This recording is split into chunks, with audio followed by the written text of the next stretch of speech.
Hello, good people. Clearly you can hear I'm a little congested. I'm feeling much better. Don't be surprised that part of the episode I sound quite congested, and then maybe two other or three other portions of the episode I sound clearer. Likely I'm going to be recording this episode over 2 or 3 days. Hopefully, the congestion doesn't really take away from the information and enjoyment of the episode. Eilistraee is the Drow goddess of song, swordwork, and the moon. She and her faith look to bring redemption and freedom to the Drow, to return to the surface world, free from the violence and danger of the other Drow powers. I'm Ben Dignan, and welcome once again to Religion in the Realms.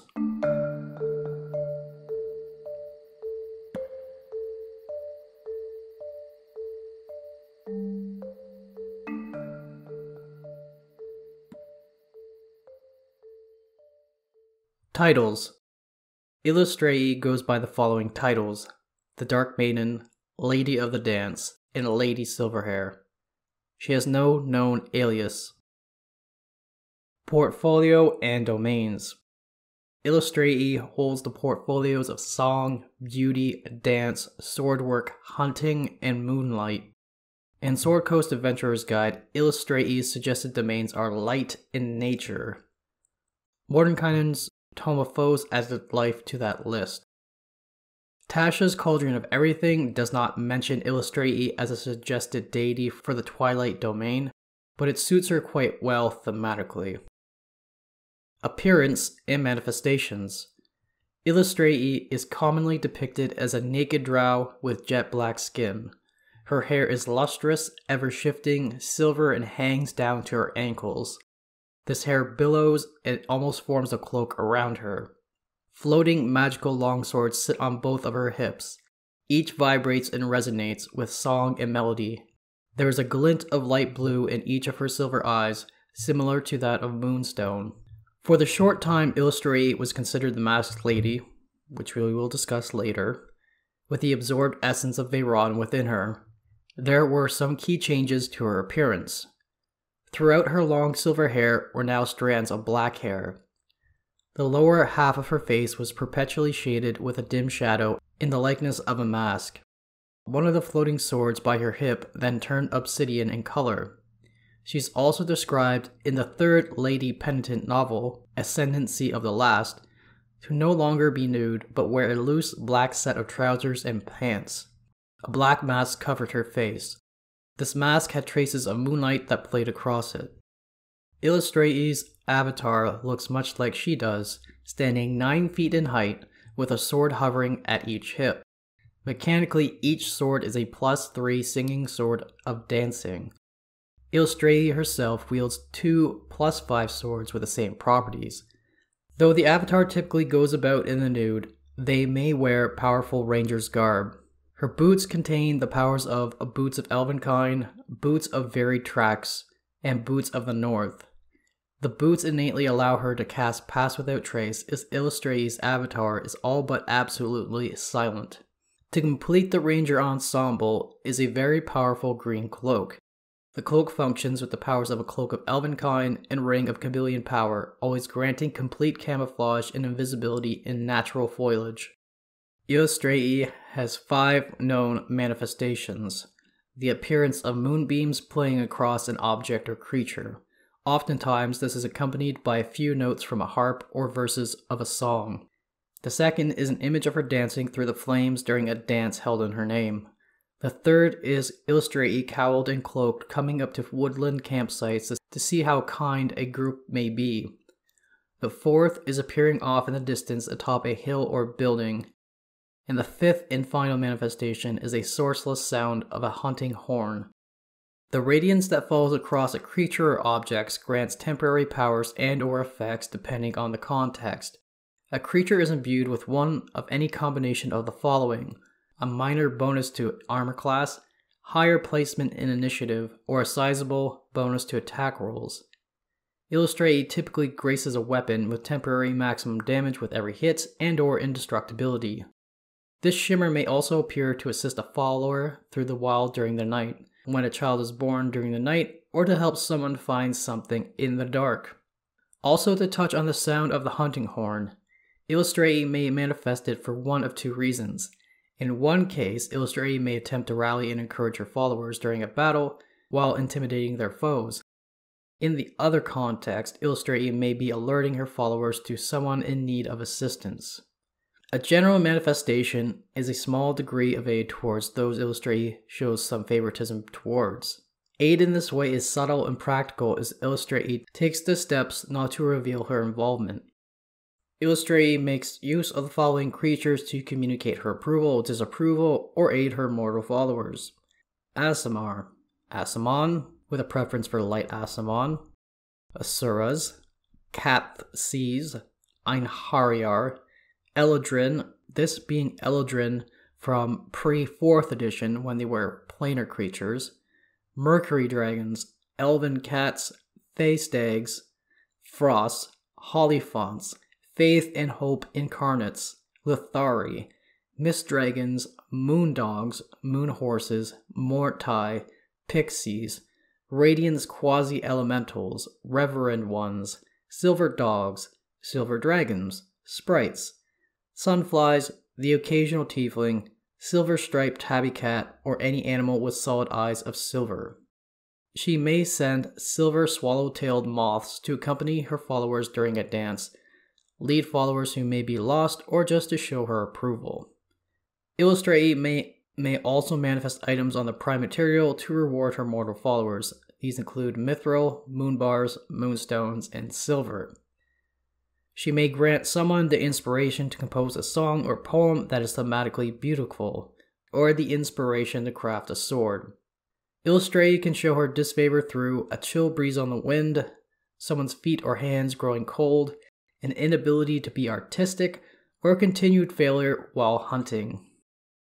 Abilities. Eilistraee is mentioned first in 2nd edition Forgotten Realms products. Both in 2nd edition and 3rd edition, she is listed as a lesser power. She was, quote, dead during the 4th edition era. We'll touch on that in a bit. She has since come back post-Second Sundering for the 5th edition realms. I say this many times, but 5th edition has only called out the divine ranks of a few gods. I feel quite safe in my assumption that Eilistraee holds the rank of a lesser goddess in 5th edition's divine hierarchy. Eilistraee is able to travel via moonlight. Cianine Moonbow taught her this ability prior to Eilistraee's exile from the Seldarine. We'll touch on that in a bit. Eilistraee has a stat block in 3rd edition's Faiths and Pantheons. I will not delve into this complex stat block due to my lack of familiarity with 3rd edition, and I don't want to get into the minutiae of it all. Rather, I have chosen a few select powers that are easier to digest. As a lesser power, Eilistraee can default to a roll of 10 on a check she has to make. A natural one that is rolled is treated just like a normal roll and not a critical failure. She can stretch out her sense of touch, smell, hearing, and sight to a distance of 7 miles, which is approximately 11 kilometers. These senses can extend out from any of her worshippers, places of worship, objects associated with her, or any place her name or titles has been spoken in the last hour. What's more, her divine senses can stretch out from 5 different locations at once. Eilistraee can then nullify the divine senses of other gods at 2 different locations, so long as they share the same or lower divine rank. She can nullify such senses for a maximum of 7 hours. Eilistraee senses any danger posed to non-evil drow, so long as that danger affects 500 or more such drow. She also is aware of any drow thinking about distancing themselves from other members of the Drow Pantheon. She can create any magic item that is worth 30,000 gold pieces or less related to swordplay, song, beauty, hunting, or moonlight. Eilistraee has an avatar stat block in both 3rd edition's Faiths and Pantheons and 2nd edition's Demi-Human Deities. Her avatar in Demi-Human Deities has far more information, so that is the one I will refer to. I will mention mechanics and terms that are used in 5th edition. Hopefully you can make some inferences from the information presented. Eilistraee's avatar can cast magic from any sphere of magic, though she shows a preference for animal, creation, healing, and plant spheres. She makes use of spells from the School of Enchantment and Charm. This entity has innate true sight. She has a unique magic missile spell. The avatar can unleash 9 silver missiles per round alongside any other attacks or spells she makes. Each missile does an increased 2d4 damage or 4d4 damage if the target is evil and or undead. The magic missile can be replaced in exchange for spell turning akin to that of a ring of spell turning for a round. The avatar is capable of regenerating limbs as she regains hit points round from round. Eilistraee's avatar has some innate spells she can cast at will. These include Moonfire, a spell we'll talk on later, Light, but the light manifested is always silver, Dancing Lights, Levitate, and can manifest the sound of a horn, harp, or flute. Finally, the avatar's song is powerful, capable in repelling evil and or undead creatures, potentially stunning one creature, and may function like a knock spell. Personal history. In the ancient past, Corellon Lorethian took the dark elven goddess Eilistraee as his consort. From that day forward, Corellon deemed that Eilistraee shaped the path forward for all dark elves. This couple had 2 twin children, a son named Veyron and a daughter named Eilistraee. Veyron is the older twin.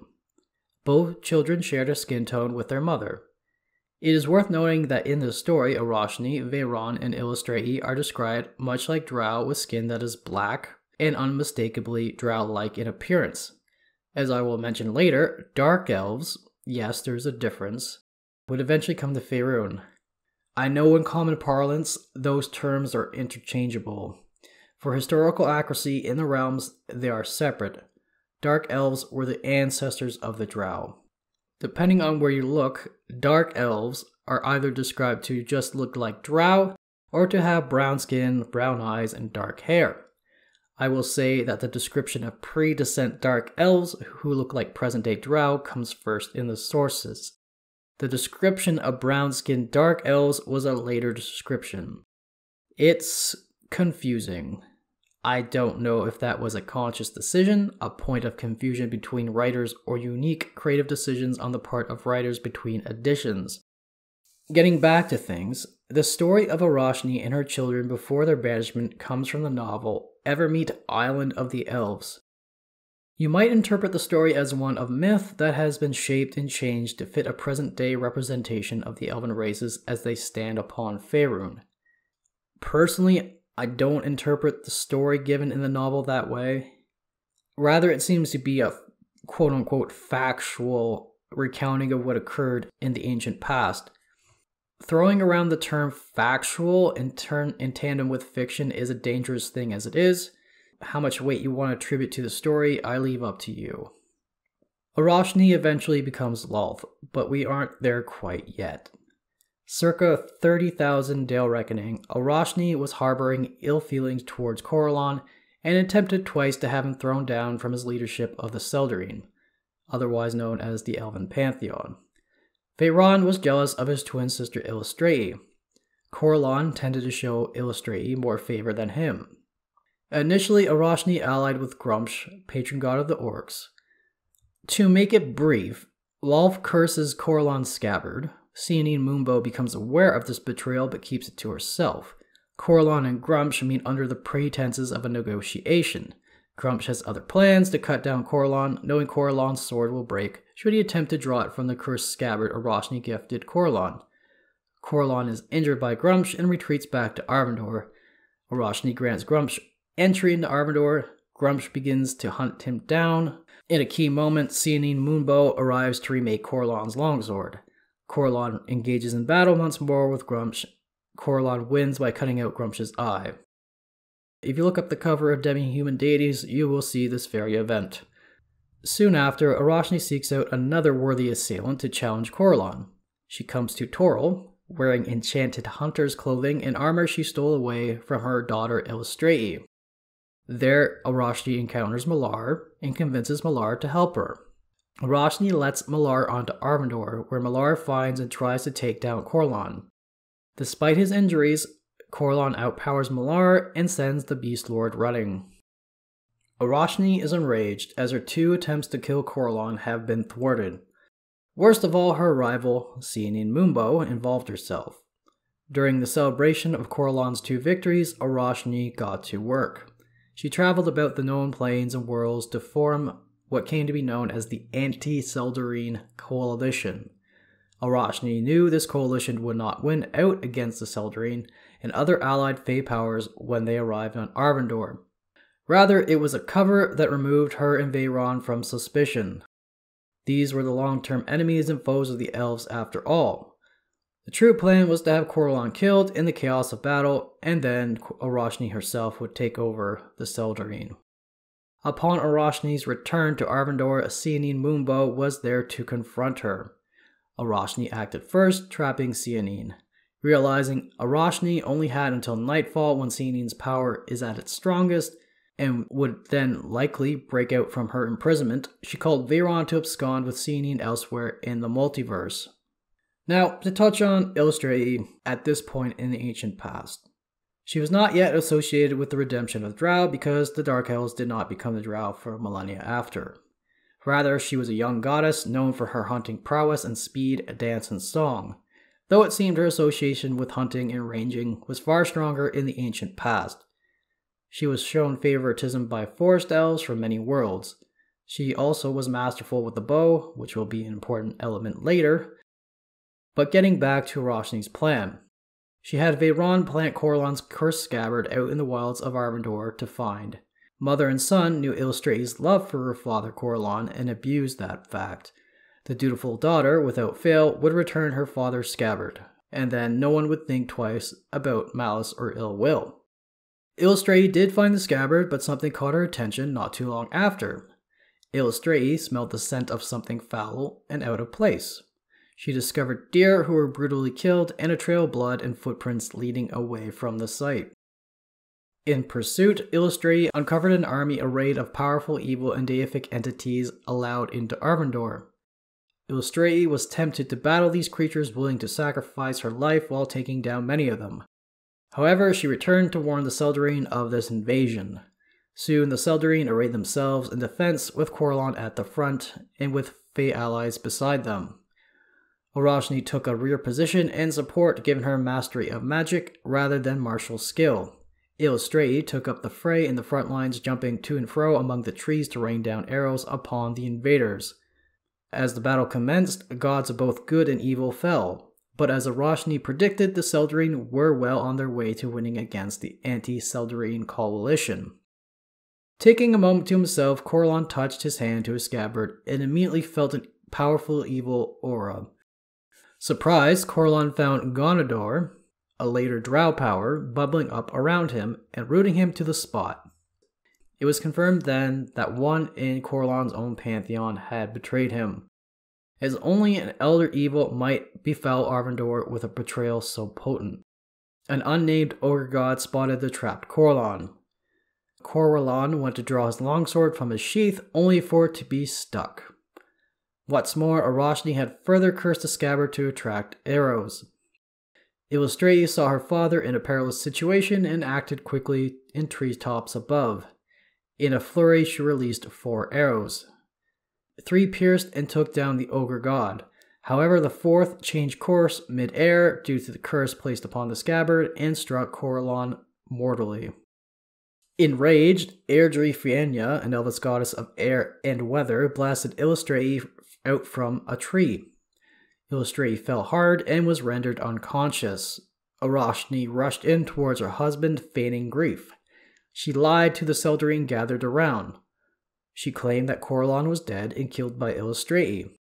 Hinali Selandil, in particular, was not convinced.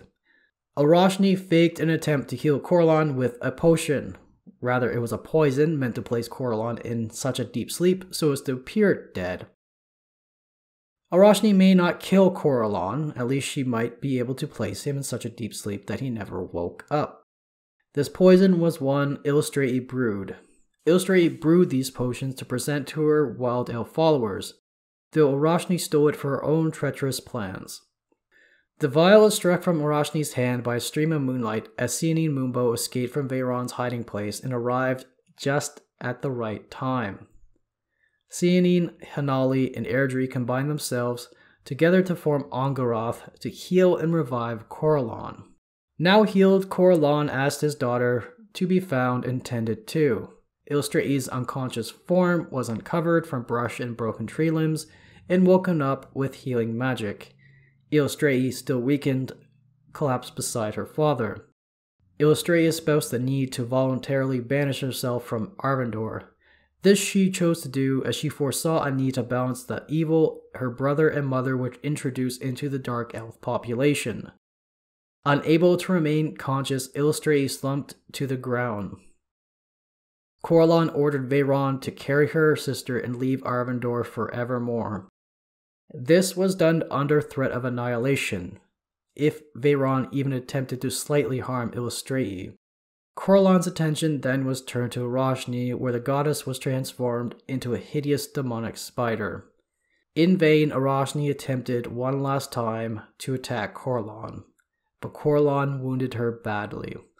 Corellon did not find it in his heart to kill his former consort. From that point forward, she was named Lolth and banished to the abyss. For many, many years after, Eilistraee wound her way across the surface of Faerun after her exile. After almost killing her father with an arrow, she forbid herself from using any sort of ranged weapon going forward, though she does not hold her followers to the same promise. As Eilistraee predicted, she did as best as she could to fight against the influence Veyron was having on the Dark Elves. When I say Dark Elf in this context, I'm not referring to the Drow. We've already touched on this point, but it's worth bringing up again. These were elves who were surface-dwelling, who did not shrink yet at the sun. Dark Elves are believed to have emerged upon Faerun in the same era as the two races of High Elves, the Moon and Sun Elves. However, the Dark Elves were the first of the elves to really grab hold of influence and power in a couple different regions as they preceded the arrival of the High Elves coming through the portals from the land of Faerie in negative 27,000 Dale Reckoning, preceding the flight of the High Elves from Faerie in negative 25,400 Dale Reckoning. In one fateful meeting, Eilistraee came across a tremendously important persona in elven history, Sharlario Moonflower and his son. As a brief aside, Sharlario is the sole ancestor from whom all moon elves derive their ancestry. The Moonflowers are a very important elven family, but that's a whole other story. Sitting by their campfire, Eilistraee cautioned and warned the Moonflowers in their dealings with the kingdom of Ilythyr. Eilistraee spoke to how her followers, and thus her own influence, were forcibly removed from Ilythyr in favor of her brother Veyron's faith. Eilistraee at this time told them of visions where she saw the emergence of Evermeet and the perpetual cycle of violence and betrayal between elves, replicating what transpired between her own family. In fact, Veyron's worship had begun to lose importance in Ilythyr, as Ganondorr at this time was beginning to gain a groundswell of followers. We move ahead in the timeline to the period of the Crown Wars. Briefly, the Crown Wars was a period of 3,000 years dominated by 5 wars between different elven kingdoms that dominated much of Faerun at this time. This period stretched from negative 12,000 DR to negative 9,000 DR. The most important kingdom during this era in regards to Eilistraee was the kingdom of Mayeretar. This kingdom existed where the High Moor stands today. It was a kingdom made up of both Dark Elves and Wild Elves. The Mayeretari Dark Elves were adherents of Eilistraee. Mayeretar was often in conflict with the Sun Elf kingdom of Arivandar. That is putting it a little too simply, but we aren't really diving too deep into this era of elven history. In the year negative 10,500 DR, Arivandar High Mages orchestrated an event called the Dark Disaster, also known as the Killing Storms. For 3 months, conjured artificial storms raged over Mayeretar. Mayeretar was ruined and the land fouled. Arivandar had the High Mages of Mayeretar assassinated before conducting an elven high magic ritual to bring forth these destructive storms.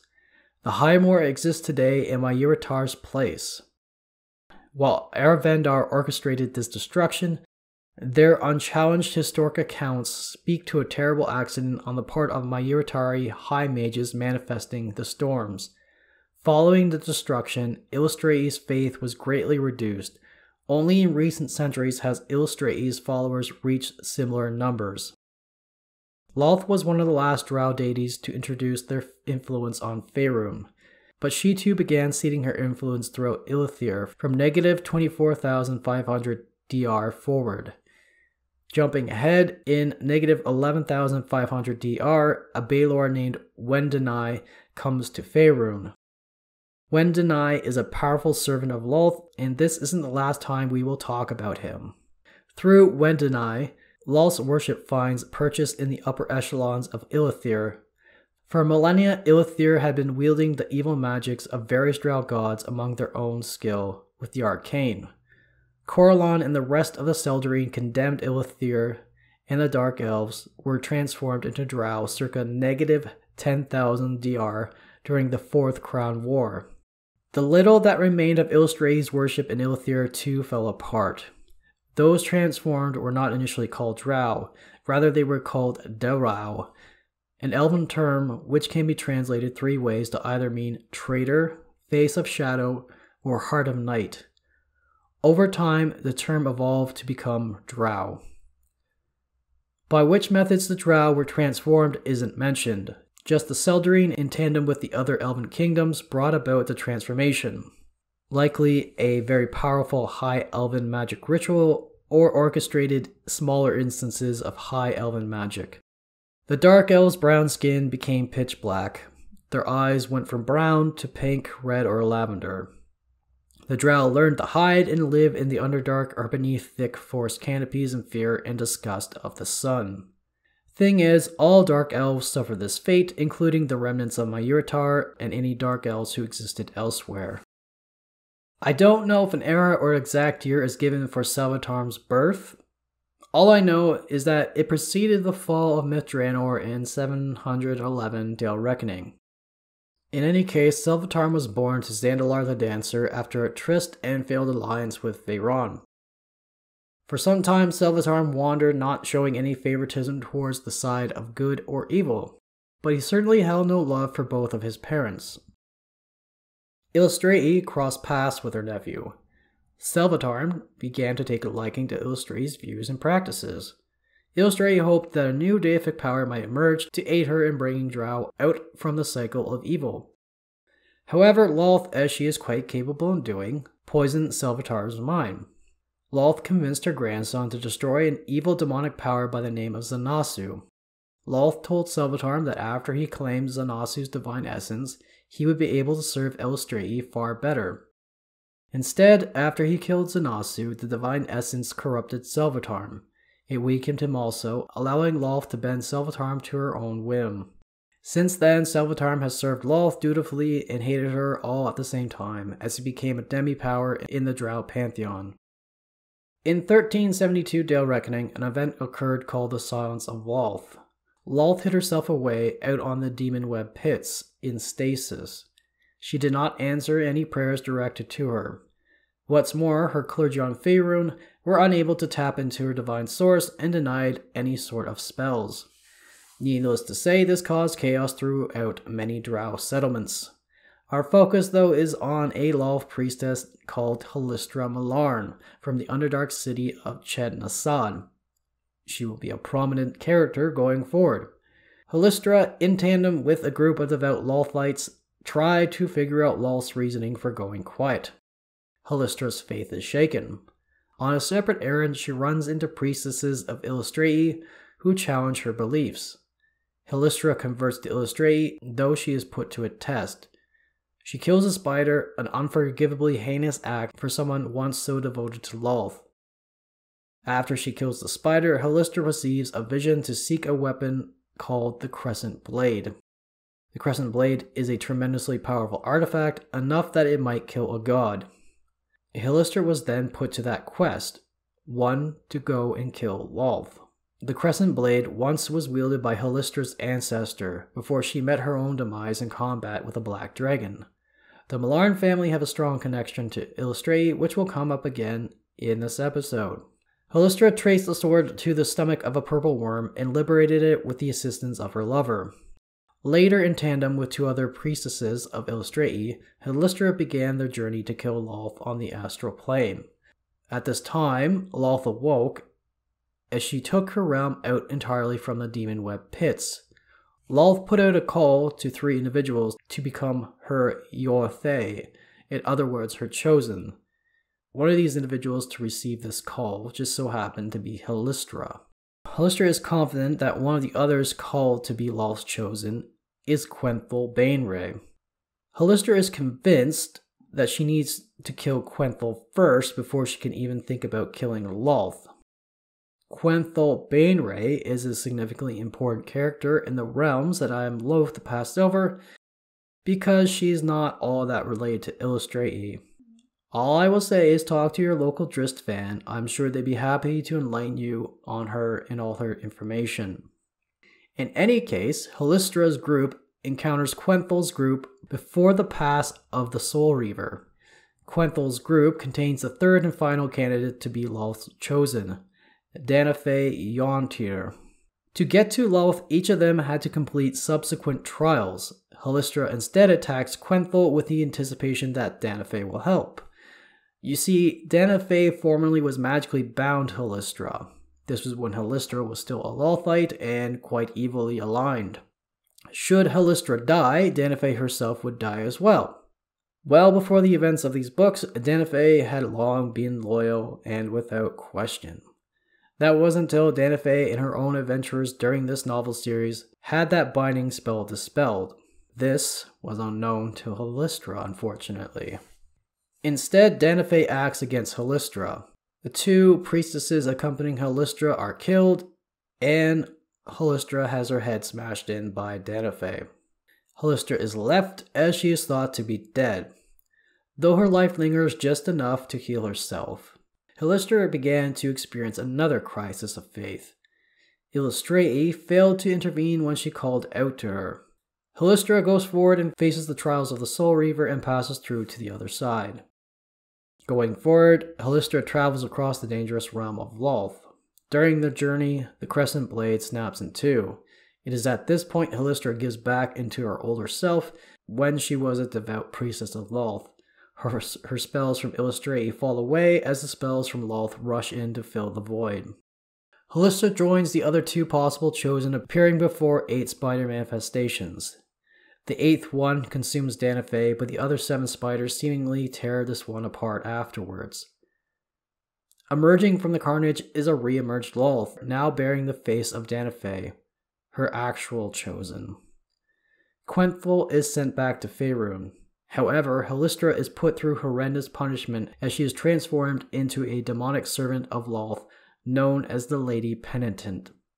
These prior events I just talked about are covered in the War of the Spider Queen novels. I will be 100% upfront. I did not read this series of books. I did read the follow-up Lady Penitent series, which follows the War of the Spider Queen. All that to say, I don't have the same amount of context I do for the events I just talked about compared to those I'm about to bring up. I'm grateful that the contributors to the Forgotten Realms wiki have provided summaries for all the War of the Spider Queen books, however. Please do correct me if I misinterpreted something, overlooked something egregious, or I just straight up got something wrong. In 1375 Dale Reckoning, we find Eilistraee and Lolth sitting at a Sava board set between their 2 divine realms. This location will be visited several times throughout the Lady Penitent series, each of the other members of the Drow Pantheon making their presence known.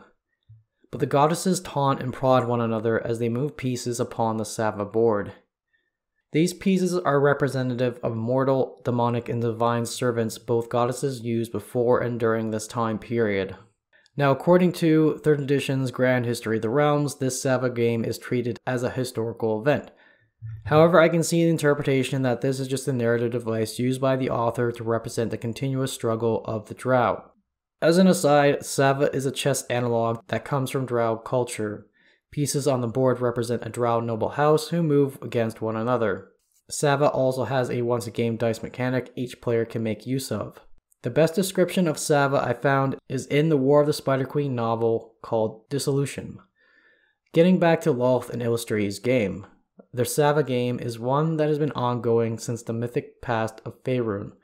Only now is there a focus on this game as Eilistraee can play to win against her mother. Previous to this scene, Eilistraee made several gains in the game. As mentioned before, Lolth had gone silent for a significant amount of time. After Lolth awoke, she soon emerged at the game table to challenge Eilistraee. Lolth raised the stakes of the Sava game. Both goddesses placed pieces to represent themselves on the board, each piece representative of their divinity and life. Down on Faerun, Selvatarm's faith probed the defenses of the Promenade of the Dark Maiden, Eilistraee's preeminent temple on Faerun. Here is where two important priestesses of Eilistraee make their entrances.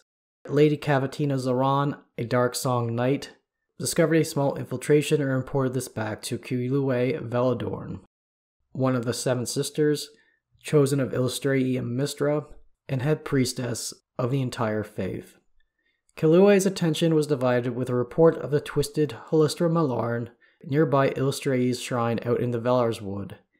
Equipping Cavatina with one of the Promenade's singing swords, Eilistraee asked Cavatina to find Holistra Malarn. Cavatina traveled to the Abyss following Holistra Malarn. There she discovered a shrine dedicated to Eilistraee on Lolth's realm. Cavatina thought the shrine was established when Holistra came here. Inside the shrine was the crescent blade, but it was reforged. The engraving on the blade had one of its words forged over. Cavatina took the crescent blade with her, but soon after felt a compelling intelligence coming from the blade. Not too long after, Lolth had been told by the Lady Penitent that an interloper was on her realm. Selvatarm was sent out in advance to seek out this intruder. Seizing the opportunity with some unforeseen help from the Lady Penitent herself, Cavatina decapitated and killed Selvatarm with the crescent blade. Throughout this series, Eilistraee's alliances, whether she has any lingering devotion to Eilistraee, or indeed if she is a devout Lolthite, is always in question. It's always being twisted. It's always unclear. But that's one of the core narrative beats in the whole Lady Penitent series. Sometimes she'll help Eilistraee, sometimes she'll act in support of Lolth. Cavatina subsequently made it back to the Prime Material, where she was celebrated as a hero. Switching gears, we are introduced to Carlin Malarn. Given the shared last name, Carlin is Holistra's brother. He came up in the War of the Spider Queen series briefly, though he's a major character in the Lady Penitent series. He is a proficient wizard who through circumstance convinced Eilistraeans to take him in, though his devotion is mere lip service if not duplicitous at this point. Veyron had ordered his clergy to seek out Eilistraeans and kill them, though the souls of these Eilistraeans are bound to the holy symbols that the Veyronites wear, black domino masks. The goal was to use the souls trapped in the masks to enact a powerful elven high magic ritual. The ritual would create a gate between Veyron's and Eilistraee's divine realms. The souls of Eilistraeans were needed specifically since Veyronites lacked trust in one another. Trust is a core component between the casters of elven high magic. Carlin had former ties with Veyronites, and Eilistraee asked him to assist the Veyronites in completing the ritual. Carlin agreed, though he had his own machinations developing in his mind. Drow were long thought unable to perform elven high magic, but Carlin, with two Veyronites, completed the ritual. Veyron thought he slipped in undetected to take out his sister. Eilistraee, however, had been warned of Veyron's intentions by Eilistraee Veladorn, and she was prepared. On the surface, Eilistraee killed her brother and took in his essence. Eilistraee became the masked lady. Later, it was revealed that Eilistraee allowed these Drow to perform the High Elven ritual, as she knew what her brother was up to and wanted to counter with her own surprise.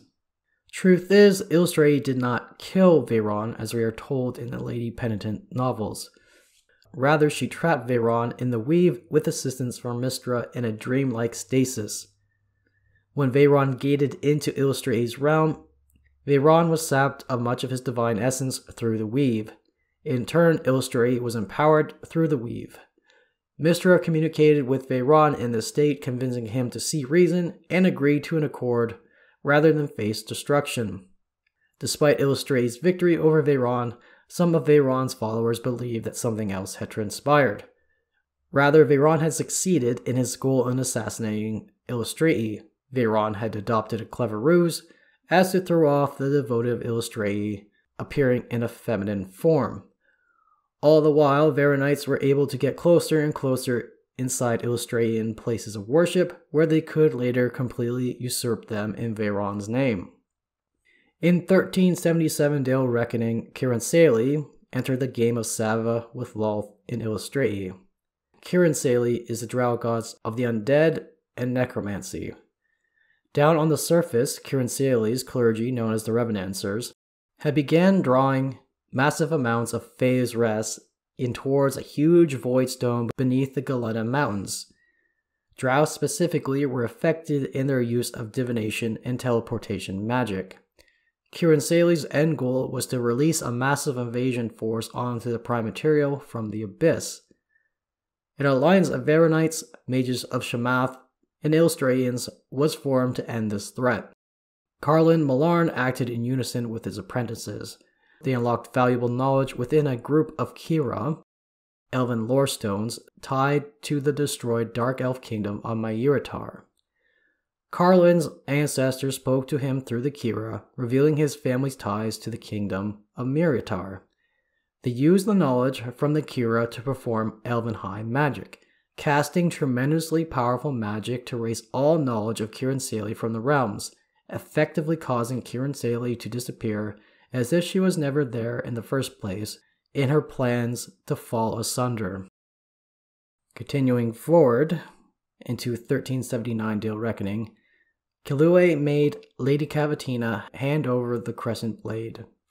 Cavatina was annoyed and angered by this request, though this was due to the effect the malign intelligence had on Cavatina. Cavatina did relent and passed it on to her superior. Unfortunately, it would appear the intelligence slowly chipped away at Kilue. Kilue began to act differently, much to the confusion and worry of her fellows. The intelligence within the Crescent Blade was none other than the Baelor Wendenai. Kilue let Wendenai believe that he had dominated her mind. Instead, Kilue allowed her body to act as a cage. Kilue traveled to the grounds of the ruined Eilistraee kingdom with the intention of destroying Wendenai inside her by letting Mistress Silver Fire flow through. Ideally, this would break the millennia-long hold Wendenai and thus Lolth held over the ancestors of Eilistraee. Kilue's sister Laeral stood by Kilue as the Drow High Priestess put her plan into action. Things started to go awry for Kilue, but Laeral cast a powerful spell to stop time for Kilue, until Laeral figured out how to help her sister further. Circumstance would have it that Eilistraee Malarn, the Lady Penitent, found Kilue in stasis. Eilistraee took both the Crescent Blade and the frozen Kilue to a nearby temple to Lolth. In the meantime, Laeral found and healed Cavatina. I will cover what happened at the Promenade of the Dark Maiden when I talk about the temple in detail much later in the episode. Laeral and Cavatina teleported back to Kilue's former location only to find her missing. In the final moments of the Lady Penitent series, Cavatina and Laeral find Kilue. Eilistraee engages Cavatina in battle. Eilistraee manifests into Kilue's body to kill Wendenai. In this moment of awesome power, Cavatina bowed before her goddess only to forget that the Lady Penitent was near. Eilistraee picked up the Crescent Blade and killed Cavatina before turning her attention to Eilistraee. The intelligence within the Crescent Blade convinced Eilistraee that Eilistraee was not who she appeared to be. Eilistraee thought her to be Lolth. Eilistraee decapitated Eilistraee as well, thinking she killed both the goddess and Kilue with one strike. The Crescent Blade clattered to the ground, broken. When Kilue was killed when filled with the avatar of Eilistraee, Eilistraee was reduced greatly in power. But she still existed, producing manifestations across the continent here or there during the spell plague, though she was widely considered to be deceased. Both Veyron's stasis and Eilistraee's drastic reduction in power are aspects of the lore created by Ed Greenwood. For those out of the know, it is generally accepted that Ed is allowed to say what is true for the setting until the rights holders of D&D, this being TSR in the past and Wizards of the Coast currently, confirm in a product of theirs or ignore what Ed has said in the past completely and take things in a whole other direction, setting out new canon. Wizards of the Coast, to my knowledge, hasn't explained how Veyron and Eilistraee re-emerged. I take the perspective of what Ed says for now as canon. Likely, Wizards of the Coast will never touch the topic as it is. We do need to back up a little bit to the end of the Lady Penitent series. After Eilistraee was significantly damaged by the Lady Penitent, Carlin and the other Drow he brought with him to the ruins of Iluthir were engaging in yet another High Elven magic ritual. Through the presumed death of Eilistraee, these Miratari descendants had their curse removed. Some, not all, of Eilistraee's followers were also transformed back into Dark Elves. Their jet black skin turned to a brown skin tone. Those from the Iluthiri line, however, were denied this transformation as their bloodline remains tainted with that of demons. As a piece of my own commentary, this piece about Dark Elves wandering the surface of Faerun again seems to be ignored, or just another detail from the novels never reflected in source books or developed any further. Lady Cavatina did not die and go to Eilistraee's realm. Rather, given how quick hers and Eilistraee's presumed death were in succession, Cavatina arrived on the Fugue Plane. Cavatina died as a Dark Elf, not a Drow. On the Fugue Plane, she was met by Coralon's direct servitors, the Solars Valarathel and Lashrel. These two Solars then conveyed Cavatina to Arvandor, the logical assumption being that Eilistraee's good Dark Elves likely came to Arvandor upon their death during Eilistraee's absence. I will point out the Lady Penitent novels were written during the 3rd edition era. Eilistraee's divine realm is found in Arvandor according to 3rd edition sourcebooks.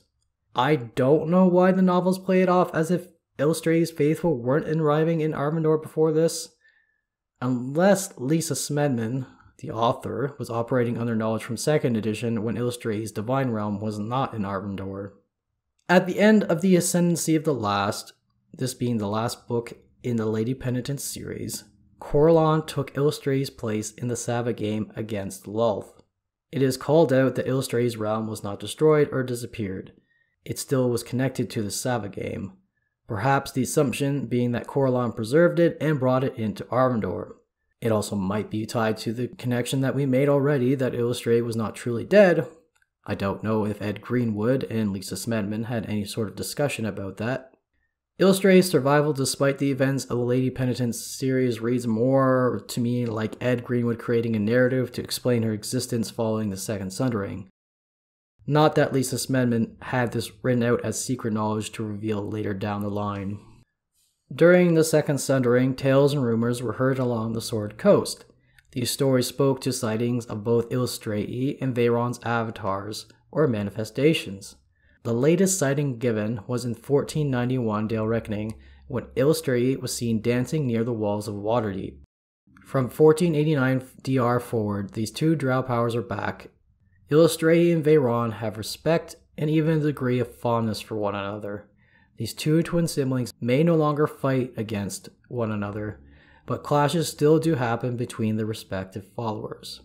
I will touch briefly upon what is said of Eilistraee in Mordenkainen's Tome of Foes. Since this sourcebook is written from a setting-agnostic perspective with some nods to the Forgotten Realms, Lolth and Coralon's story are not the same. They are not regent and consort, nor are they the parents of Eilistraee. Veyron is called out to be the son of Lolth, however. Eilistraee is a Drow goddess who went against Lolth, but Eilistraee knew better than to try and gain entry into the Seldarine. Like in the realms, other Drow faiths are loath to even acknowledge the existence of Eilistraee. The matron mothers, devoted to Lolth, hoard away scrolls that speak to Eilistraee and her doctrine for fear of what would happen if it leaked out into broader Drow society. Personality.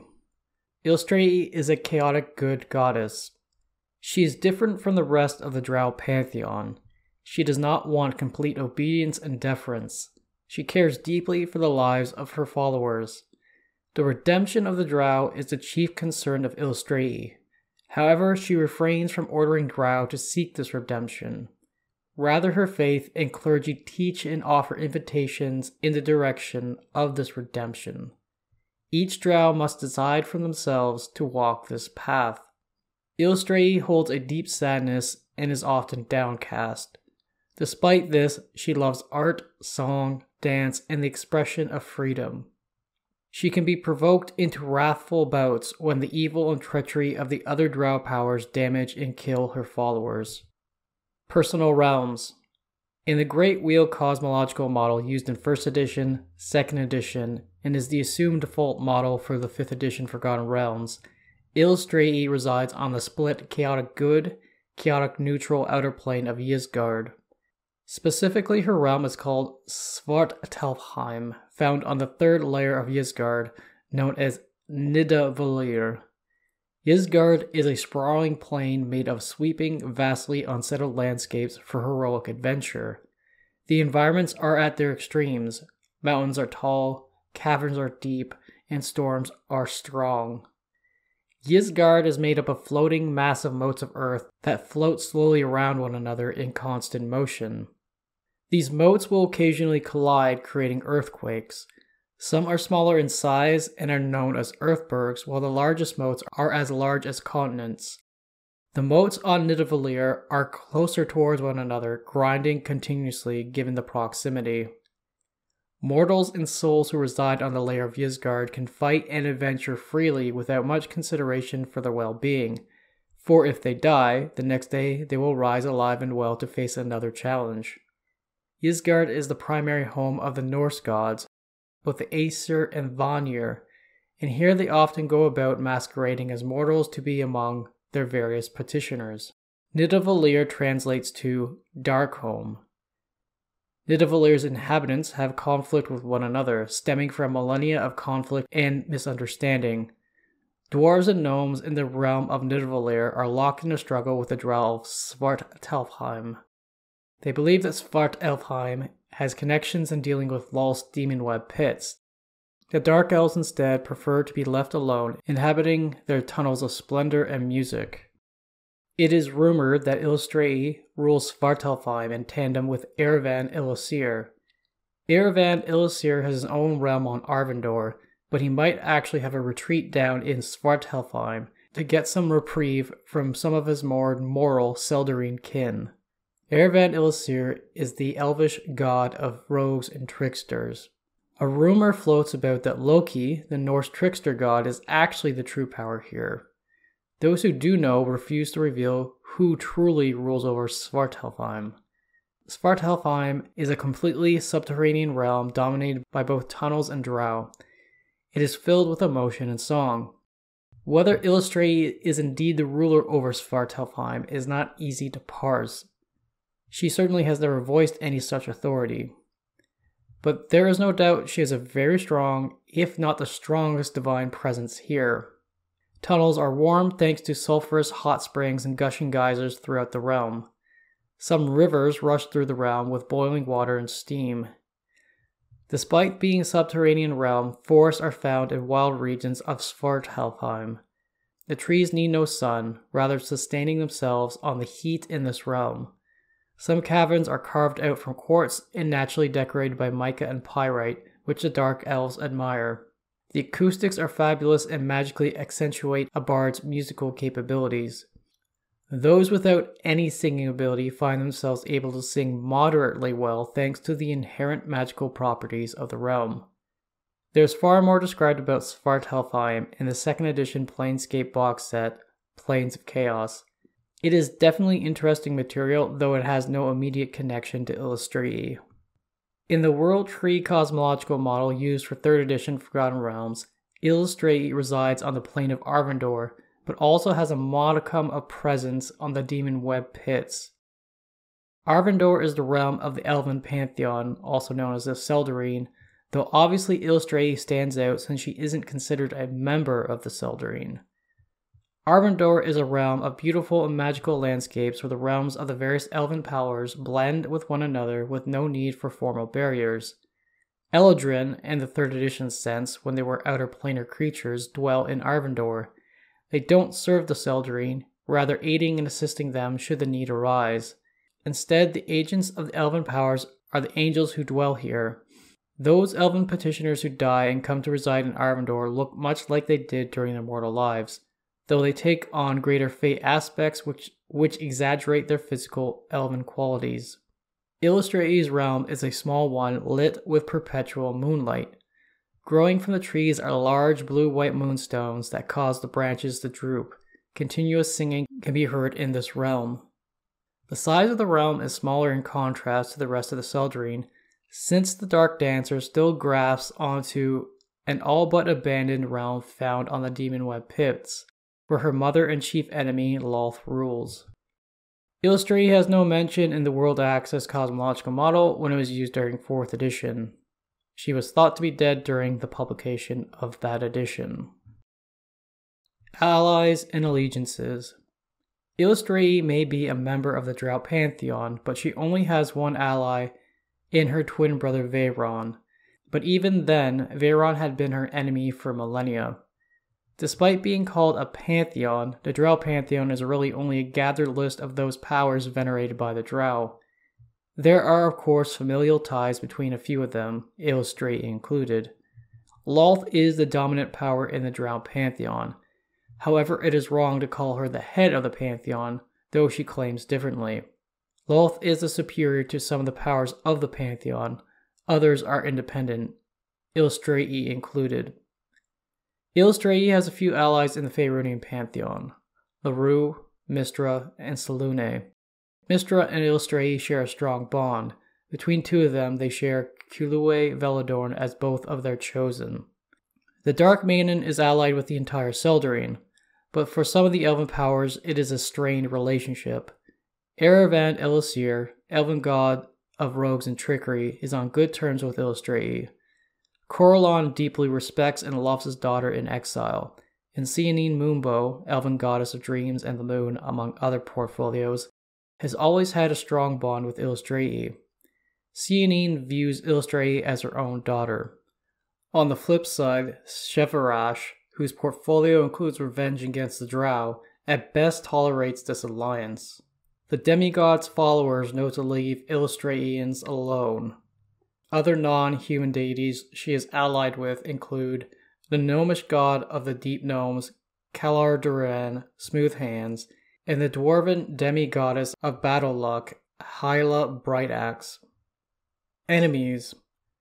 Outside of her brother, Eilistraee is foes with every other member of the Drow Pantheon, along with a long list of powers associated with the evil denizens of the Underdark: Deep Dwera and Ladugware of the Dwergar, Blip Dual-Pulp of the Kuatoa, the Blood Queen and Aboleth power, Dink Karazhan and Dorinka, both Darrow powers, the Great Mother and Gizmoned, Beholder powers, Ilsensine and Manzicorian, both Mind Flare powers, Ilexandrin, god of the Ixen, and Leogzed, troglodytes. Symbols. Eilistraee's faith has two known symbols. The first one is a silver longsword in front of a full moon. Encircling both of these are strands of silver hair, these being strands from Eilistraee's own hair. The second is a naked drow woman with long hair dancing in front of a full moon while wielding a longsword, an image of the goddess herself. Central Dogma. From Faiths and Pantheons, a 3rd edition supplement. Quote, "Be always kind except in battle with evil. Encourage happiness everywhere. Learn and teach new songs, dances, and the flowing dance of skilled sword work. Promote harmony between the races. Befriend strangers, shelter those without homes, and feed the hungry. Repay rudeness with kindness. Repay violence with swift violence so that those who cause it are quickly dealt with. aid Drow in distress, and give them the lady's message. A rightful place awaits you in the realms above, in the land of the great light. Come in peace and live beneath the sun again, where trees and flowers grow. End quote. Presence of the Faith. Eilistraee is worshipped by some surface elves, hunters, and by those Drow who wish to return to some semblance of life up on the surface of the world. The 2nd edition sourcebook Drow of the Underdark estimates that 15% of the Drow population are good aligned. Over on the Candlekeep forums, Ed Greenwood has said that approximately 22% of all Drow are devotees of Eilistraee. Ed purports that while that number seems high, Eilistraee's worshippers don't practice assassination, humanoid sacrifice, and feud amongst one another like the devotees of other faiths, so their numbers persist and grow. There is also such a strong emphasis on the evil Drow communities, especially Lawflight societies in Faerûn, while ignoring the many disparate, surface-dwelling Drow communities across the continent. This skews the perception of the Drow of both of us as an audience and, frankly, the people in the setting itself. Eilistraee's faith is rare and not discussed in many circles on Faerûn. Rather, people hear about a good goddess of the Drow easily deflect such talk as fanciful or a Drow trick to lower the defenses of surface-dwelling peoples, or that Eilistraee is merely an agent to further Law's machinations just up on the surface. A greater number of elves may be aware of Eilistraee. Still, the idea of a good Drow does not sit well with them. Their tradition and culture has taught them to abhor and fear Drow for so long. Eilistraee is a strong supporter of the Harpers. Both her faith and the Harpers support one another. As of the writing of the 2nd edition sourcebook Elves of Evermeet, an Eilistraean ambassador had sailed out to Evermeet. She was there to discuss whether good Drow, particularly those who are Eilistraeans, could be allowed to travel and live on the island. I never came across anything to suggest whether she had been successful or not. Hierarchy and structure of the clergy. Eilistraee's clerics tend to hold an alignment of chaotic good, neutral good, or chaotic neutral. Her clergy are known broadly as Dark Ladies, though each of her places of worship may use their own unique moniker for one another. Eilistraean clergy may be called spellsingers, this term derived from their use of 2 specific spells unique to their faith. This faith is not really organized with a formalized structure. Small bands exist across the different forests of Faerûn who act independently of one another. Kilue was the recognized head authority of the Eilistraean faith, though no current person exists in that role to my knowledge. Novices entering into the clergy are known as maids. Each priestess will come to adopt their own given title. Some examples include Moon Dancer, Moon Singer, Dark Huntress, Agent Maid, Living Sword, Unsheathed Blade, Swordsmith, Bright Edge at Darkness, or Ghost of the Moonstruck Night. Eilistraee's faith does not only have Drow amongst their number. You can find all sorts of races who are lay worshippers of Eilistraee, though typically they are human, other elves, or half-elves. She has a larger than normal amount of half-elven worshippers in Silvery Moon and its surrounding regions. When specialty priests were a mechanical separation between clerics and other priest-based player options in 2nd edition, Eilistraee's specialty priests were known as sword dancers. Sword dancers reportedly made up 90% of the clergy. Normal clerics only made up 6%, crusaders made up 2%, and the totality of Eilistraee's Darksong Knights. The remainder were mystics.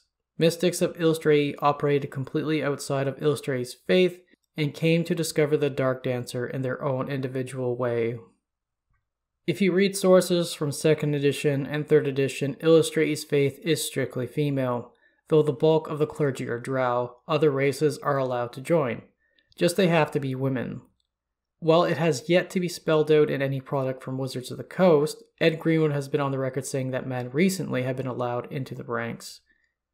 These men are few and far between. They are compelled to complete a ritual dance called the Change Dance. This turns the male into a female.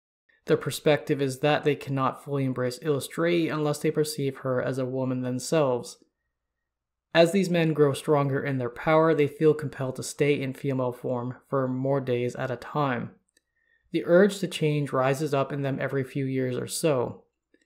Many Eilistraean priestesses are suspicious and guarded in their opinion on men wanting to become part of their clergy. They supervise these men rigorously until they know and can agree that the man poses no threat. Men in Eilistraee's clergy have never achieved any notable high rank despite what actual level they may have in the game itself.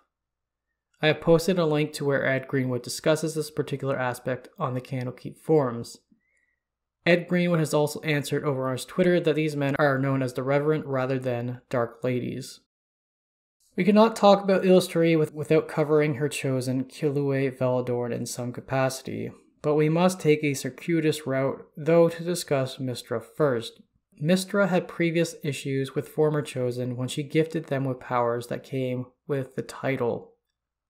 By purposefully having children born to her preferences, they may prove less troublesome when granted their powers and titles as chosen. Now, all the 7 sisters are immediate relatives, but Clergy does not appear to be related when you first meet her. All 7 share the same father, Dornal Silverhand. Clergy was born by another woman entirely. Mystra purposefully chose Dornal to be the father of these chosen. Dornal was a former harper and noble near Neverwinter. Mystra possessed the body of a half-elven woman named Eilistraee Shundar, who Mystra knew Dornal fancied. Mystra did reveal to Eilistraee that she would bind with her for the specific goal, and Eilistraee agreed to go along with it. Dornal and Eilistraee eventually wed in 760 DR. Then between each year between 761 and 767 DR, 6 daughters were born. Dornal eventually learned that his wife had been bound with Mystra. While the last of the 7, Clergy, was still in the womb, Eilistraee's health was clearly deteriorating, and she looked deathly ill. However, Mystra would not let her die and instead sustained her to the point that she could almost be considered a lich. Don't ask me how an undead creature sustains a life inside them, but we're dealing with deity-level shenanigans here, so I'm not going to overthink it. Dornal learned from Priestess that some powerful, intelligent force had taken over his wife. Deeply unwell himself, Dornal took action one night and decapitated his wife with his blade. Mystra had to reveal herself to Dornal. Dornal, unsurprisingly, did not take any of what Mystra told him well, and went off on his own for 20 years as an adventurer, disowning both his family and his titles. Now, Mystra had to find some way to keep the unborn Clergy alive. Mystra extended her senses and found another woman nearby, a drow worshipper of Eilistraee named Eilistraee Veladorn. This drow woman was carrying a stillborn fetus, and Mystra asked Eilistraee if she would allow the fetuses to be exchanged. Again, this is what's said in the books. I'm keeping my opinions on what's said to myself. Eilistraee agreed to this, thus Clergy was born as a drow, not a human like her other 6 sisters. Eilistraee was fleeing a tyrannical society with like-minded worshippers of Eilistraee. The stress and strain of the journey was fatal to the baby she was carrying. Eilistraee was keeping Eilistraee alive despite the dead fetus poisoning her internally. Eilistraee had plans as it was for this drow woman. Unlike her other 6 sisters, Clergy would then be raised by her birth mother. Later in life, Clergy would found the Promenade of the Dark Maiden beneath the city of Waterdeep, but we will discuss that temple later. And more of Clergy's history will be discussed then as well. Not to mention, I've already touched on some of it when discussing Eilistraee's personal history. Clergy is called a Chosen of Chosen. This is a confusing moniker. To hopefully make it clear, chosen is both a term used to refer to the powerful divine agents of a specific god invested with their power, and chosen may refer to those who guard the Promenade of the Dark Maiden. So Clergy is both of these things, hence the given moniker. Out of all 7 sisters, hardly anyone knows about Clergy.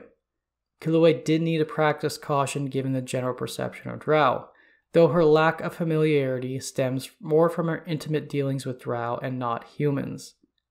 I don't know if you can still call Clergy the leader of Eilistraee's faith. She definitely held that position when she was still mortal. Now that she's a weave ghost, I could guess, and I imagine either someone or a select group lead the faith, if that's even a thing. As it is, Eilistraeans operate in independent cells. Touching on all the specifics of Clergy's magical abilities and items lies outside the scope of this episode. If you are interested, I direct your attention towards the following 2nd edition books: The Seven Sisters and the Hero's Lore book. Presently, as a weave ghost, Clergy can still interact with the worshippers of Eilistraee from respective altars. In this form, she can advise her fellows and retains her personality and memories up until her death. However, she is unable to learn and commit anything new to memory. Responsibilities and duties of the faithful. Eilistraeans teach the stories and myths of elven history accurately, rather than warp and twist them as seen with other Drow powers and their followers. Eilistraeans must promote and encourage dance, song, and music in their daily lives. Each is trained to be proficient in one of Eilistraee's favorite instruments: horn, harp, or flute. Furthermore, they are trained in dance and singing. Eilistraeans are encouraged to further their knowledge of music, collect songs, and develop their skill with the blade. They are charged with assisting hunters out in the wilderness and those performing kind deeds.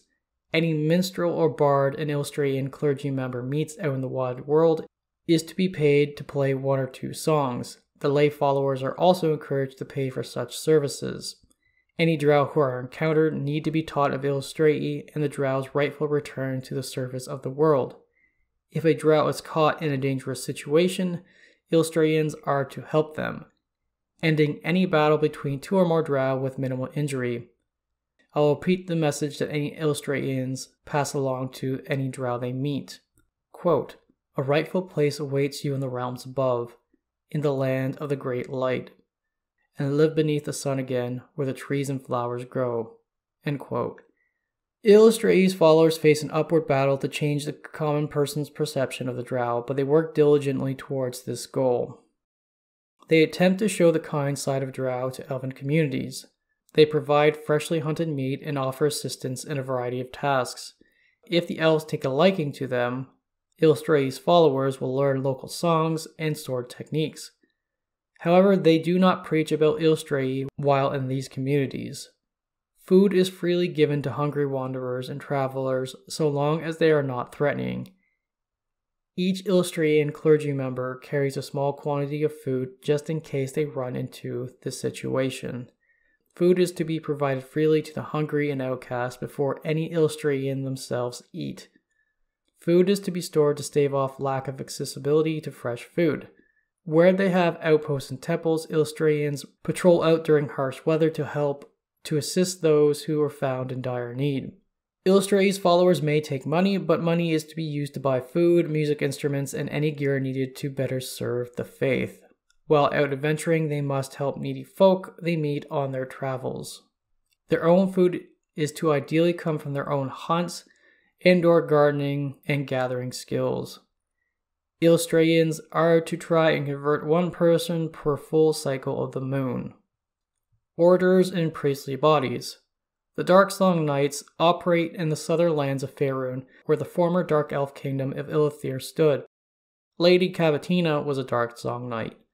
They are not described as a paladin order, but rather a martially inclined order of priestesses or clerics, depending on what edition you go by.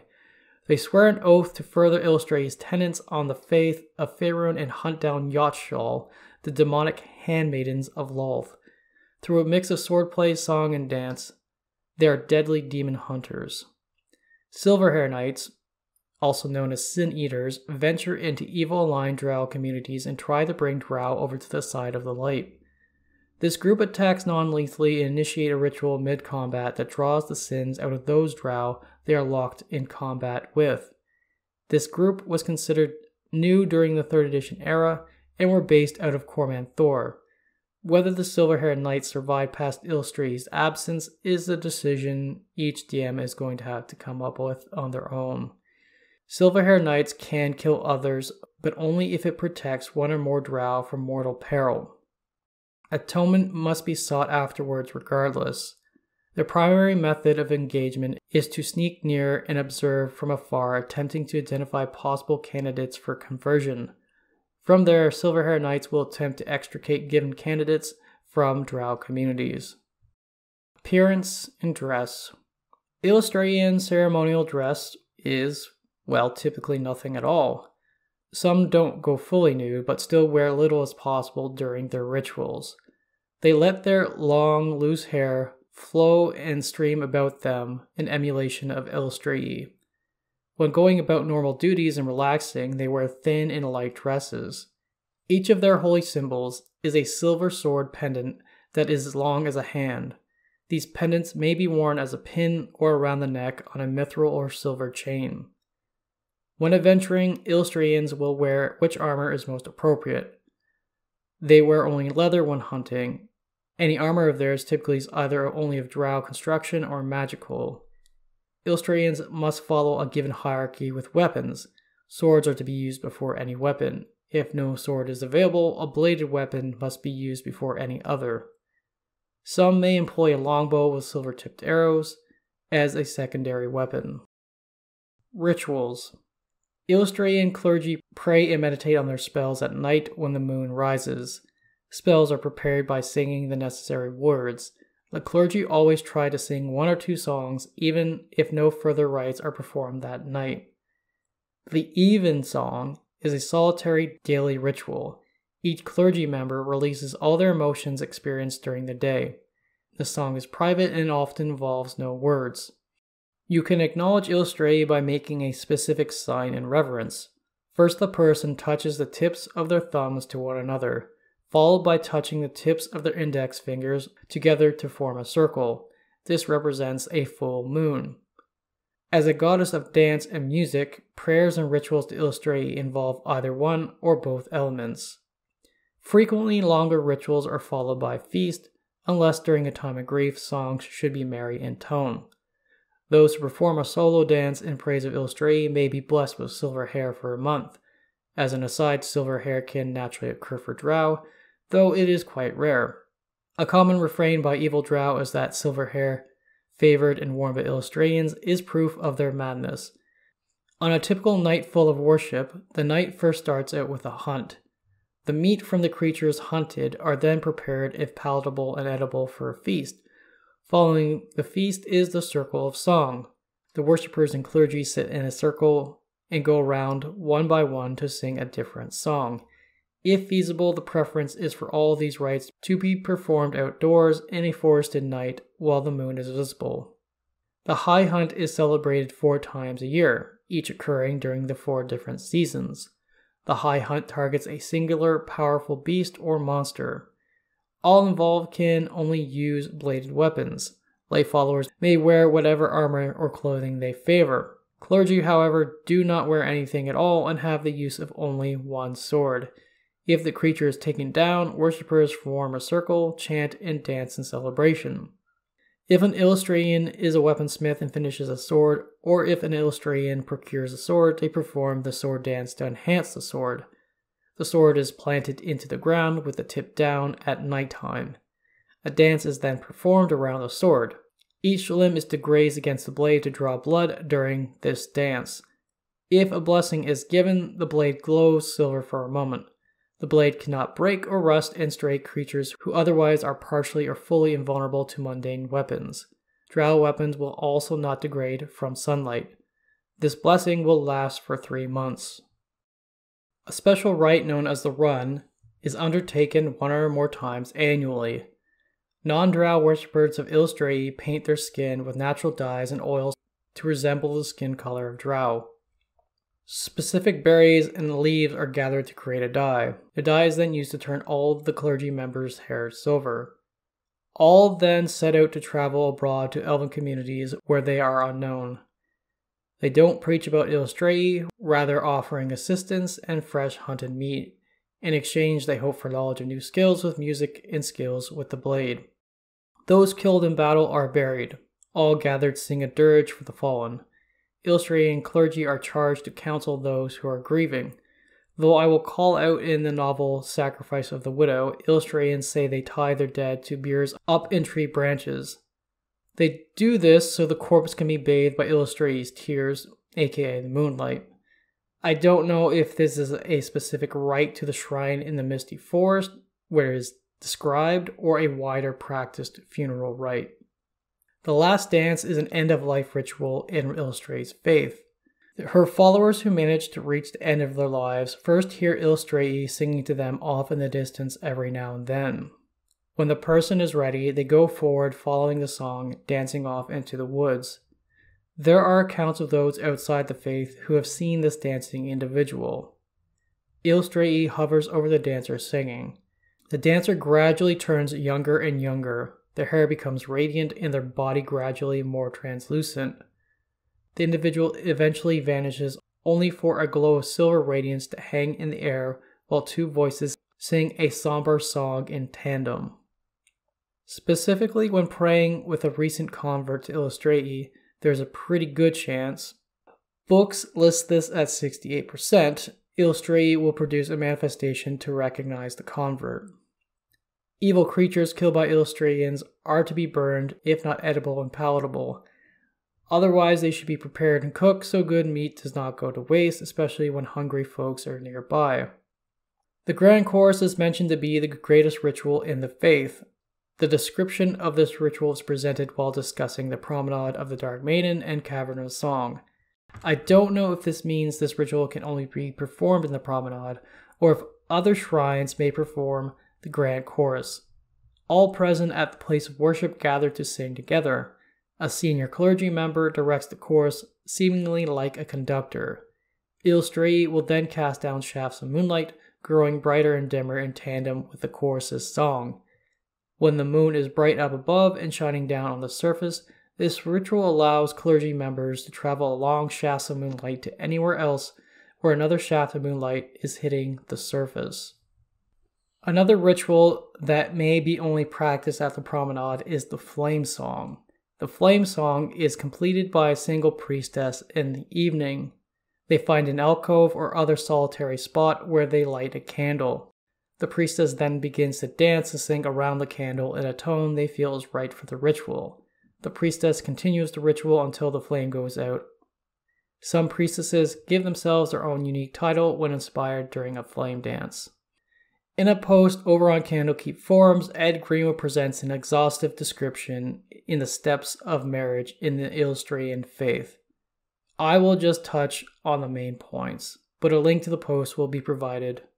First, a clergy member will question the couple to be bound together to see whether there are any falsehoods at play. The clergy member does use magic to assist in this matter.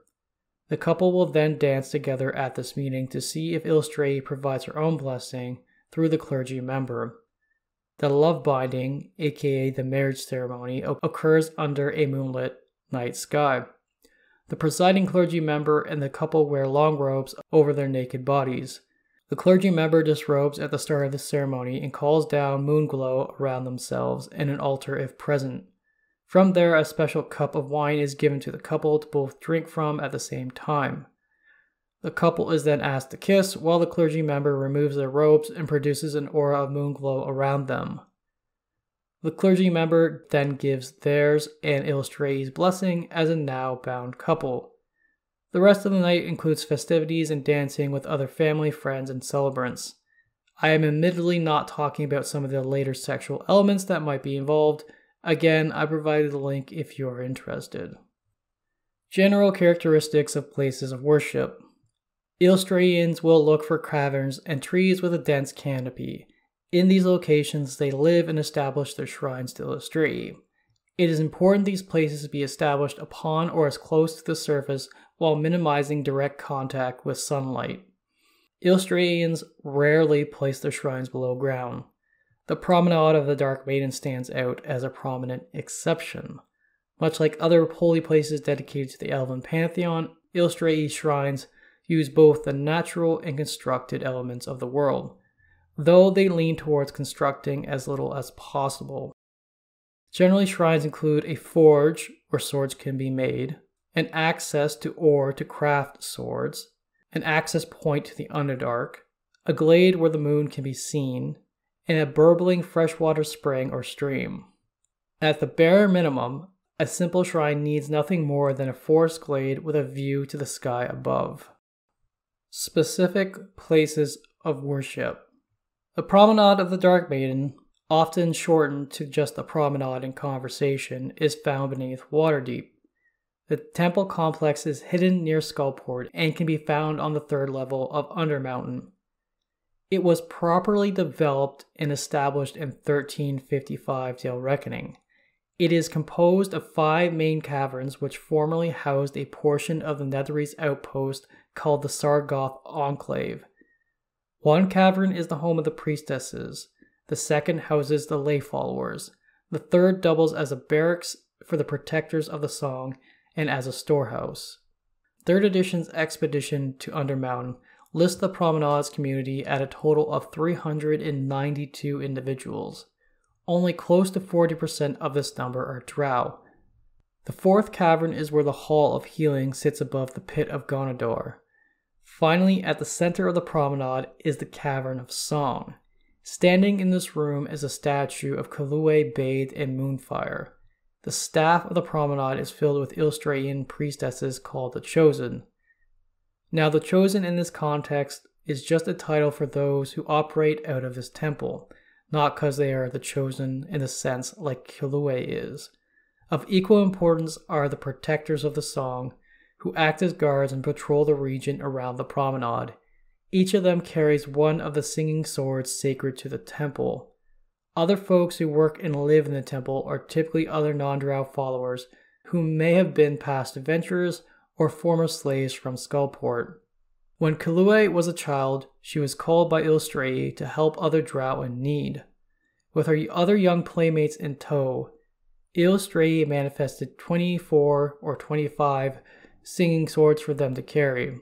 These swords are held in veneration and still wielded by the protectors who defend the promenade. This group of children, again, these were children, then assaulted a temple dedicated to Gonador. Clergy made her way to the heart of this temple. Inside was found the avatar of Gonador. Mystra's and Eilistraee's power flared up and out of Clergy as she progressed forward. She tossed herself atop the avatar, whose form began to fall and melt away.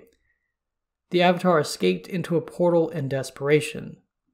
All tunnels and holes where the rest of the oozes fled were sealed by the divine fire issuing forth from the young Clergy. The area where Gonador fled was called the Pit of Gonador. Eilistraee's voice manifested and instructed the Drow present to build a temple above and around this former temple to Gonador. They needed to be forever vigilant as Gonador sought his way back into this location through his avatar. Atop the Pit of Gonador, Clergy erected Eilistraee's mound to cap and seal it. The Drow would need to be welcoming and helpful to those humans who eventually built a city above ground. The patrols around this nascent temple were known as promenades mockingly by other Drow. The Eilistraeans adopted this term as their own for the temple. It is mentioned in the novel Ascendancy of the Last that Clergy had a piece of the moon that fell from the sky on the night she defeated and sealed Gonador's avatar. This sat upon a golden pedestal in her bedroom at the promenade. Aside from the residents of the promenade, Clergy will ask assistance from adventurers moving about Skullport and Undermountain. The 2nd edition sourcebook, The Seven Sisters, gives an overview of a typical daily routine at this temple complex. I will briefly go over it. A day is tracked by the movement of the moon rather than the sun. All get together first in the morning for a collective bath filled with idle chatter. A council follows, a forum where rank is put aside and all can speak plainly about issues important to them. Folks are free to go from there for the next few hours to attend to their respective tasks. All gather to perform the grand chorus, which I discussed earlier in the rituals section of the episode. The temple is brought back to the Cavern of Song later with a melancholic song called the Call of Eilistraee. Another council is held among those gathered. From there, clergy are left to their evening meals, duties, and other tasks for the rest of the day.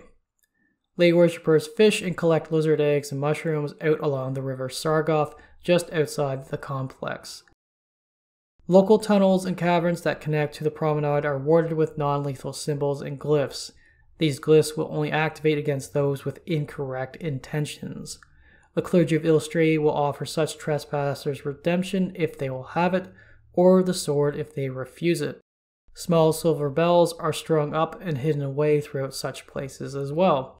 Singing the correct song will not trigger the bells, but trespassers will trigger the bells, alerting the promenade. Finally, several types of forbidden spells ward the temple and immediate area around it from planar travel and teleportation. A hidden staircase lay beneath Killue's statue in the Cavern of Song. The staircase took you down to the Pit of Gonadar. Atop the Pit of Gonadar was a floating mosaic made of chipped and fallen stone resembling Eilistraee.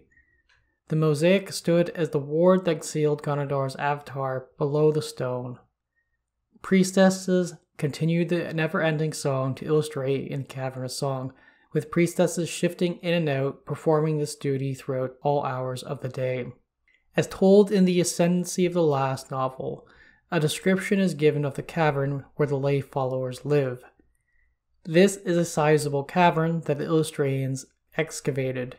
Here they found the buildings of the Netherese Enclave, built as residences. Throughout the cavern were buildings of stacked stone that rose to 3 or 4 stories. Each building had Eilistraee's sword symbol upon its front door. This cavern was lit by a bioluminescent lichen that ran along the ceiling and cavern walls. The walls of the buildings housed glowing white hemispheres that shifted in their brightness depending on the phase of the moon. The Hall of Healing once was a former temple to Moander long ago. Adventurers dedicated to Tyr eliminated Moander's followers and destroyed the temple. This was accomplished not long after Killue dealt with Gonadar's avatar, but was unknown to Eilistraeans at the time. They found out much later when excavating the area for the promenade. The Eilistraeans turned this former place of evil into the Hall of Healing. They kept the symbol of Tyr branded into Moander's destroyed altar in the cavern. As the name suggests, this is a cavern where the Eilistraeans heal their fellows. However, they often bring adventurers here who have been hurt while adventuring in Undermountain. On a few occasions, the promenade was attacked by devotees of Gonadar who sought to free their patron god's avatar. Each time, the Eilistraeans fought them off. As told in Ascendancy of the last novel in the Lady Penitent series, the Promenade of the Dark Maiden was destroyed by the invasion of the released avatar of Gonadar, his followers, and their ooze minions and summons. The avatar was eventually teleported elsewhere by a devotee of Eilistraee, but the damage was done. The Promenade's relationship with Skullport was tense. Eilistraeans had been known to liberate slaves brought to Skullport, for example. They also had a few allies who lived and operated out of Skullport. Since Eilistraee has emerged, efforts down below Waterdeep have begun to reclaim the promenade for Eilistraee once more. In Waterdeep proper is a small open-air temple called the Dancing Haven. Eilistraee's priestesses established this temple in a roofless building in the north ward of the city. Central to the temple is a grove of trees. The Dancing Haven is a base camp for expeditions down into Undermountain to reclaim portions of the promenade piece by piece. The Twisted Tower found in Shadowdale was formerly a temple to Eilistraee. In negative 331 Dale Reckoning, elves of the Cormanthyr defeated the Drow slavers who operated out of the Twisted Tower. In their place, Eilistraeans were installed to turn the tower into a temple. The tower was then renamed to the Tower of the Dark Moon.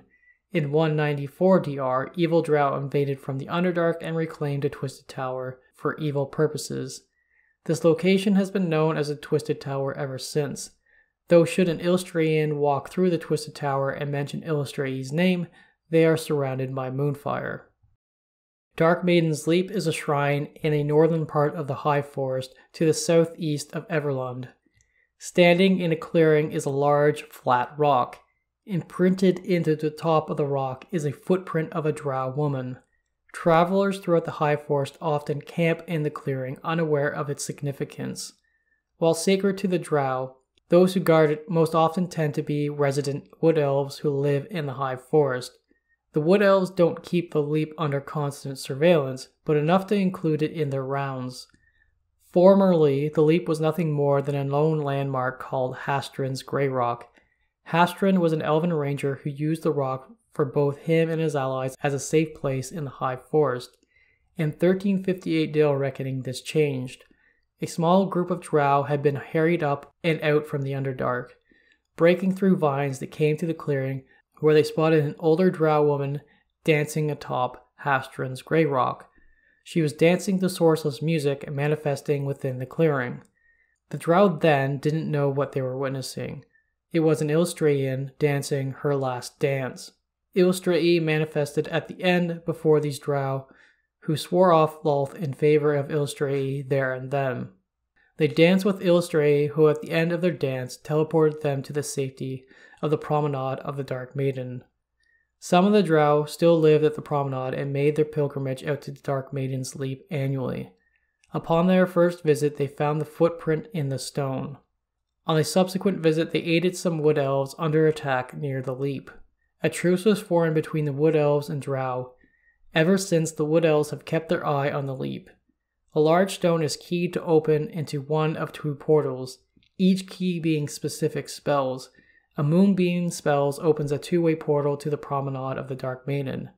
A Moonpath spell opens a one-way portal to Eilistraee's divine realm. The Leap also has some mechanical benefits for those nearby, but I will set those aside. If you are curious, they are mentioned in 3.5's Champions of Valor. An Eilistraee shrine is found out in the Misty Forest. It is a circular roof of white stone supported by 12 obsidian sword-shaped columns. A hole was set into the roof.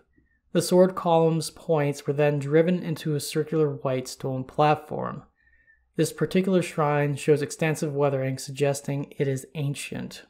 The shrine in the Forest of Lothier consists of a pillar of black rock that is twice as tall as a drow. Along its length are various carvings of the crescent moon. At the very top of the pillar is a protruding hilt of a sword. Holes are carved throughout the pillar. Wind that passes through these holes create music reminiscent of many flutes playing at once. Ancient Eilistraean shrines like the one described in the Misty Forest can be found where the Dark Elf kingdoms of Miriatar and Ilithir existed.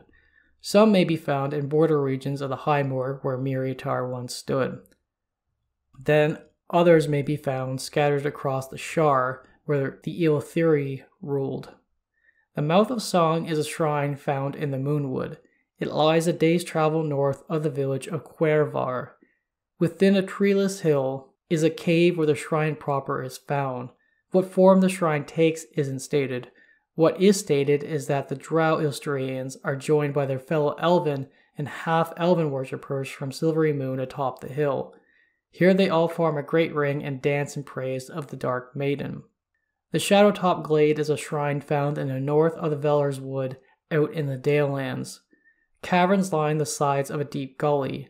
The gully is filled with overgrowth and a grove of shadowtop trees. The Eilistraeans here partner with devoted lycanthropes in service to Selûne, who live in the nearby Howling Hill.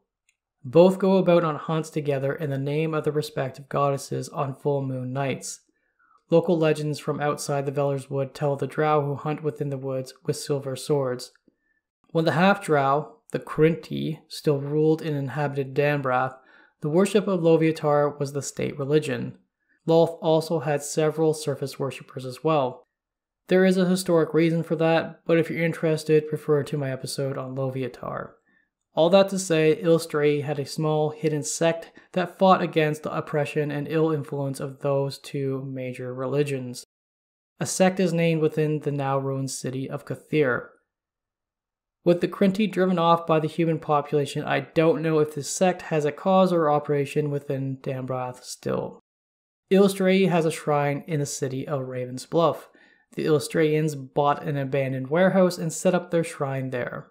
In the 2nd edition era, there is mention of protests and uproar against the drow operating openly in the city. A merchant family had become friendly with drow worshippers of Eilistraee. Their own mansion had connections down to the Underdark where they initially met with these friendly drow. The merchant family allowed the Eilistraeans to observe Raven's Bluff from a distance while they were given goods and produce taken from the Underdark. Officials and councils had not given their final ruling as to whether to allow the Drow to continue their worship in Raven's Bluff or have the shrine torn down.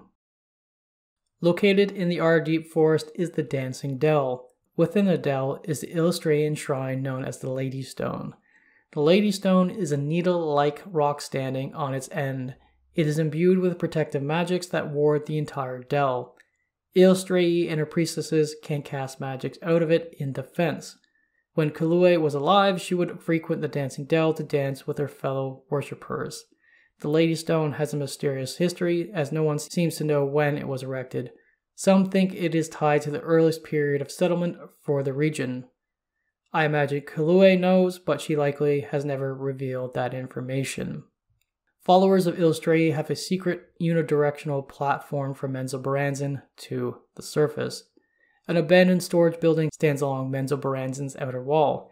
It has purposely been hidden among broken crates and other garbage.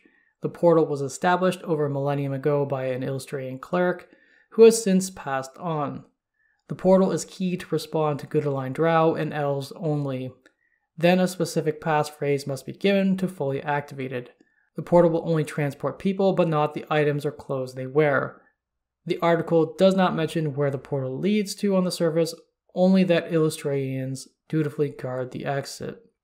On level 10 of Undermountain, called Mural's Gauntlet, are a series of shrines and temples dedicated to the Drow Pantheon. Eilistraee's shrine holds a 6-foot statue of her in mid-dance. Both her hands are clenched as if they should be holding something, however both are empty. A permanent moonbeam shines down upon the statue and functions exactly like the spell with the same name. Eilistraee's temple has the same hymn that plays on loop within it. The sculpture of a harp stands upon the stone altar. The body of the harp is shaped to depict an elven woman mid-leap. A shrine to Eilistraee, one that appears to be forgotten, stands in a forest just outside Dulnarum. The shrine consists of 4 monoliths in a place called Dow Moor Glen, surrounded by a low vine-covered wall. Each monolith has a carving of Eilistraee in different dance poses, though in each she has a sword raised in the air and a full moon in behind her. Unnamed shrines to Eilistraee can be found in the Lake Sember region, out upon the Shar, within the Shondawood, Yearwood, Grey Forest, the Forest of Shadows, and Shilmista Forest. Character options.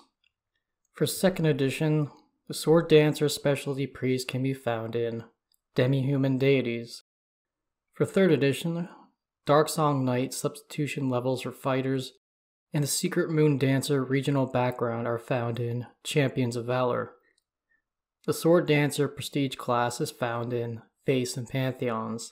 The Silver Hair Knight 3rd edition Prestige class can be found in Dragon 315.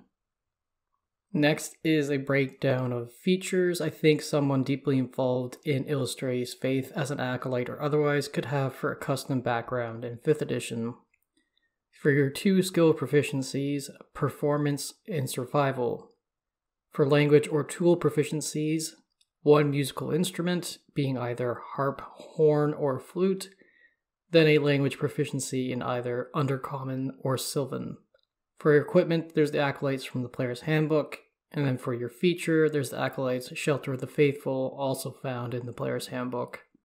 After that is a list of subclasses I think would be thematically appropriate for a NPC or PC to take if they are a worshipper of Eilistraee in 5th edition. For the Bard, there's the College of Swords Bard from Xanthar's Guide to Everything. For the Cleric, there's the Light, Nature, and Life domains from the Player's Handbook. My feelings aside, there's also the Twilight domain from Tasha's Cauldron of Everything. For the Fighter, there's the Battlemaster from the Player's Handbook. For the Paladin, there's the Oath of Devotion in the Player's Handbook, and Oath of Redemption in Xanthar's Guide to Everything. For the Ranger, there's the Monster Slayer from Xanthar's Guide to Everything, and Hunter from the Player's Handbook. For the Sorcerer, the Divine Soul Sorcerer from Xanthar's Guide, and then the Lunar Sorcerer from Dragonlance Shadow of the Dragon Queen. Finally, for the Warlock, there's the Celestial Patron Warlock from Xanthar's Guide to Everything. Dungeon Master Options. First in this section, I'd like to talk about official 5th edition creatures that are available to us that could stand in to represent followers and creatures devoted to Eilistraee. From the monster manual, there's the Silver Dragon, Sprite, Pixie, Acolyte, and Priest. From Volo's Guide to Monsters, there's the War Priest and Bard, both of these being found in Mordenkainen Presents Monsters of the Multiverse. Finally, from Boo's Astral Menagerie in the Spelljammer box set, there are the Lunar Dragons. From there are monsters from previous editions that haven't been updated for 5th edition officially that I'd like to touch on because they are known to be devoted followers, creatures tied to Eilistraee, etc. Just be aware, this is going to be a long list, so I don't blame you if you skip ahead. Hopefully it's interesting enough that you want to listen in and hear what I have to say about them. Before 4th edition, Eldrin were their own specific type of elven celestial creature. Just as the devils are the creatures most associated with the 9 hells, so were the Eldrins associated with Arborea. The Eldrin are a wandering and jubilant group of creatures. They like to adventure and perform good acts of kindness and heroism as they travel, though they choose to cloak their true nature while on the prime material. The Eldrin of old were divided into 2 branches, lesser and greater. Then there were further subtypes of Eldrin in those 2 branches. All Eldrin are associated with Eilistraee's faith, so I won't touch on each of their specifics. All of the Eldrin types can be found in 2nd edition's Monstrous Compendium Planescape Appendix 2. Cores can be found in 3rd edition's Book of Exalted Deeds, and Fears are found in 3rd edition's Book of Exalted Deeds and Manual of the Planes. Mercury dragons are metallic and good aligned dragons. Given their namesake, they are unpredictable and capricious creatures who are always hard to read. A Mercury dragon's breath weapon is concentrated yellow light that sears their foe. They can also angle their wings in such a way to blind a target. Mercury dragons can be found in 2nd edition's Monstrous Manual and 3rd edition's Dragons of Faerun. They are also found in 4th edition's Draconomicon 2, however they are framed differently with different abilities. Incarnates are beings formed from the pure energy of a given concept like courage, hope, or wisdom. Incarnates can be found throughout all the outer planes, but of course the good aligned ones are prevalent in the upper planes. Incarnates bond with creatures who are strong in the trait they embody and can confer benefits to the host, while the incarnates feed off the emotion put out by the individual. Technically, a bonded incarnate can control the host against their will. However, that is a tactic utilized almost entirely by the evil incarnates. Faith and Hope incarnates are considered both minor. The 2nd edition stat block for them can be found in Planescape Monstrous Compendium Appendix. Light Asamon are celestial amorphous creatures seemingly made of multi-hued light that is radiant. When looking upon a light Asamon, a good aligned person is said to be able to see a reflection of their finest moment in their life. They can serve as familiars for high-leveled good aligned spellcasters. There is a unique ritual that may be attempted to call upon the aid of a light Asamon. They are thought to be the embodiment of good in physical form. The 2nd edition stat block can be found in Monstrous Compendium Planescape Appendix and Monstrous Compendium Outer Planes Appendix. Asura are angelic-looking creatures who are celestials that serve up on the upper planes. Rather than a lawful good alignment like angels, Asuras all hold a chaotic good alignment. Mostly humanoid in appearance, they bear talons like a bird of prey and wings made of fire on their backs. They can serve as messengers or heralds. Often they are used as warriors sent to attack those that have wronged a god. Their attacks may be perceived by other good celestials as too violent at times, though the Asuras take pride in their martial prowess. Asuras can be found in 2nd edition's Monstrous Compendium El Qadim Appendix and Planes of Conflict and 3.5's Book of Exalted Deeds. Cath C or Caith C may also be called fairy cats. These heavy cats are of large size with gray-green fur and golden eyes. These cats could be found across Faerun, but now only inhabit the island of Evermeet. Not unholy like blink dogs, these feline creatures can teleport about at short distances. They are independent and solitary creatures, like most felines, but may come to be the companion of a given elven ranger of some skill. Caith C can be found in 2nd edition's Elves of Evermeet and Monstrous Compendium 1995, Annual Volume 2. Einherjar are celestial warriors who fell in battle as humanoids. They carry the same form as they did in their mortal lives, looking like capable elven, dwarven, human, etc. warriors, just now of a celestial nature in their afterlife. These celestial warriors might be known to you through Norse myth, and indeed they have a large presence on the outer plane of Ysgard. They can be found in the 3rd edition supplement Deities and Demigods and Planescape Monstrous Compendium Appendix. Finally, 1st edition's Manual of the Planes as well. Elven cats appear to be normal house cats, though through repeated close proximity with elves and other fey creatures they have become intelligent and have attained their own innate spells. These cats have their own language that they speak to one another. They also know bits and pieces of the elven tongue. Elven cats are better than their mundane counterparts at climbing, sneaking, and jumping. They can be found in 2nd edition's Monstrous Manual. A fey stag resembles the amalgamation of a few animals. The bulk of a fey stag looks like a big cat, though each has a set of antlers and taloned feet. They are as intelligent as humans and capable of speaking many languages. Typically, they speak the languages of those creatures who frequent woodland areas. Fey stags have an innate ability to locate the auras of creatures, magical items, and areas, then identify such auras. Fey stags are quite fond of magic items and often hoard them.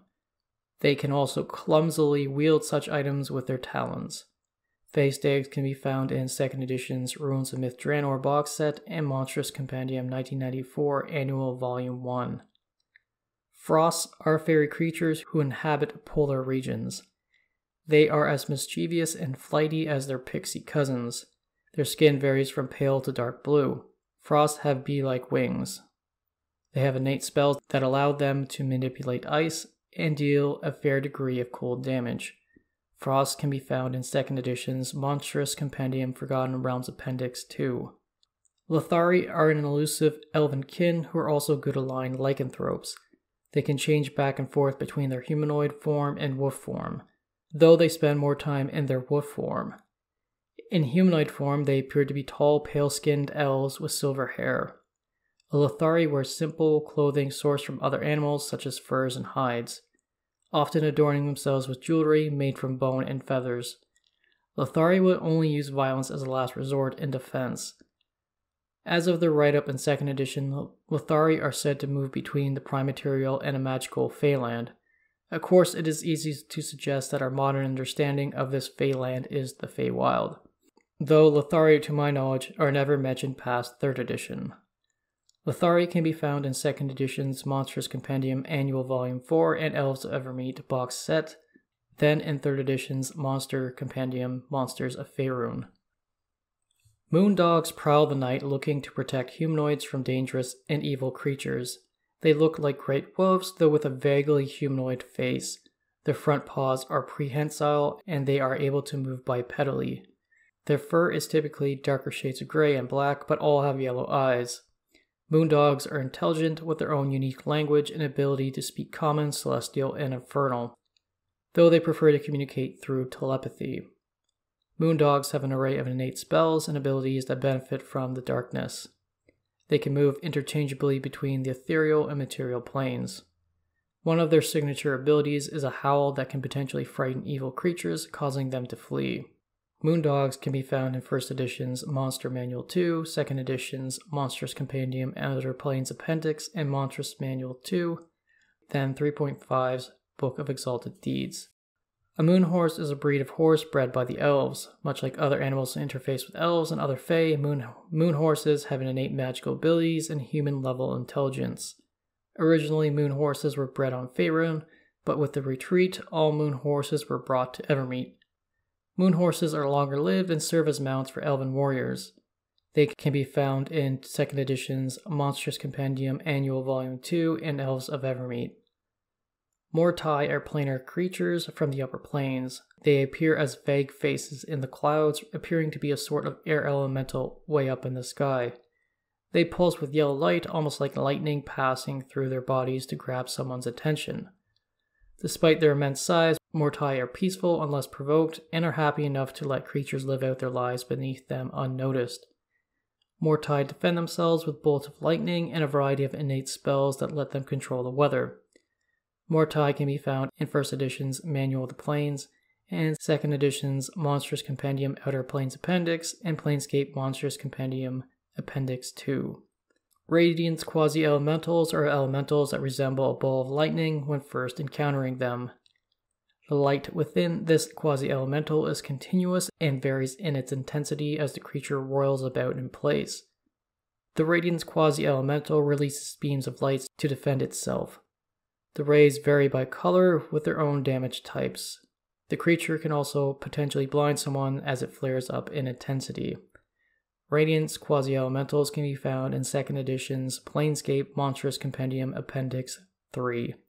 Reverend Ones may be warriors who have sworn an oath to protect Elven society past death, or they were the creation of Elven gods to fulfill the same role. Reverend Ones each wear a set of gleaming plate mail that blinds threats. Mechanically, they are harder to hit as a result. These warriors appear when needed by the elves, though they vanish when their goal has been completed. Reverend Ones can be found in 2nd edition's Elves of Evermeet. Silver dogs are large dogs with streaming long fur that is metallic, silver in color and sheen. They seem to be purely nocturnal creatures. Silver dogs will almost always flee combat, though those who glimpse the creature may fall under a magical compulsion to capture this dog, the pursuers pushing deeper and deeper into wild spaces in an attempt to do so. If a silver dog is caught by someone of neutral alignment who means it harm, or by someone of a different alignment than neutral, the silver dog just crumbles to dust as if struck by a disintegrate spell. If someone of neutral alignment who means it no harm catches a silver dog, they are granted a wish. Silver dogs can be found in Monstrous Compendium Forgotten Realms Appendix 2. Sunflies are tiny creatures that flit about the upper planes. They look like dragonflies with exaggerated qualities. Some are used as messengers and scouts by the powerful planar creatures found on such planes. During the day, a sunfly absorbs light that is then released during the night. Sunflies have a degree of intelligence, but they have an innate ability to sense someone's alignment.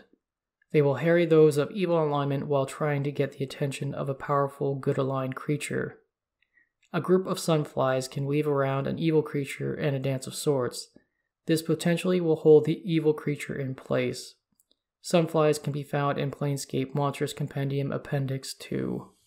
Moving along, let's talk about some magic items tied to Eilistraee. The Singing Swords are a collection of 25 or 24 long swords important to Eilistraee's faith. I think there's 24 usually accounted for, and then the 25th is Culue's own singing sword. As mentioned earlier, the singing swords were presented to a young Culue, Veladorn, and those Drow children who went on to assault the Temple of Gondor, later claiming those grounds for the Promenade of the Dark Maiden. As you move a singing sword through the air, it produces a musical note. Each also glows faintly and leaves a trail of moonlight behind when swung. A moonstone is set into the pommel of each singing sword. Singing swords protect the mind from altering effects. The music produced by a singing sword easily counters nefarious songs and tunes produced by evil creatures, for example, a harpy. The sword intrinsically casts a suggestion spell back at such creatures. Typically, singing swords are only to be wielded by the chosen of the Promenade, though exceptions have been made. Lady Cavatina in the Lady Penitent series is known to wield a singing sword. She is not a member of the Promenade of the Dark Maiden. In 2nd edition, singing swords are mechanically a +3 silver bastard sword. Some may be sentient and hold a chaotic good alignment. Most are not sentient, and anyone may wield them without any repercussions. If the music coming from the sword is silenced, it will lose its magical capabilities and bonuses to hit and damage. A description for them is also found in the 1st edition supplement, The Magister, though this book mentions no association to Eilistraee. The Crescent Blade was a holy artifact devoted to Eilistraee that later became corrupted. This curved and silver blade is said to be made of moon metal. As the Eilistraeans tell it, long ago Eilistraee picked a crescent-shaped piece of the moon and cast it down to the surface of Toril. A trained eye can make out the alleged crater on the moon. When the meteorite landed, it was the size of a boulder. The stone was glowing, it was so hot, and liquid moon metal leaked out from the rock. That metal was collected and used to forge the crescent blade. Through all processes of the blade's creation, the priestesses of Eilistraee laid down multiple enchantments. The crescent blade was able to cut through stone and metal alike. As depicted in the Lady Penitent series, Lady Cavatina went on to prove it was actually able to kill a god when she decapitated Selvatarm. Later, Eilistraee, when she was known as the Lady Penitent, also cut through Eilistraee's avatar. However, when Eilistraee did this, the crescent blade was broken. Originally, the blade bore the inscription, "Be your heart filled with light, and your cause be true. I shall never fail you."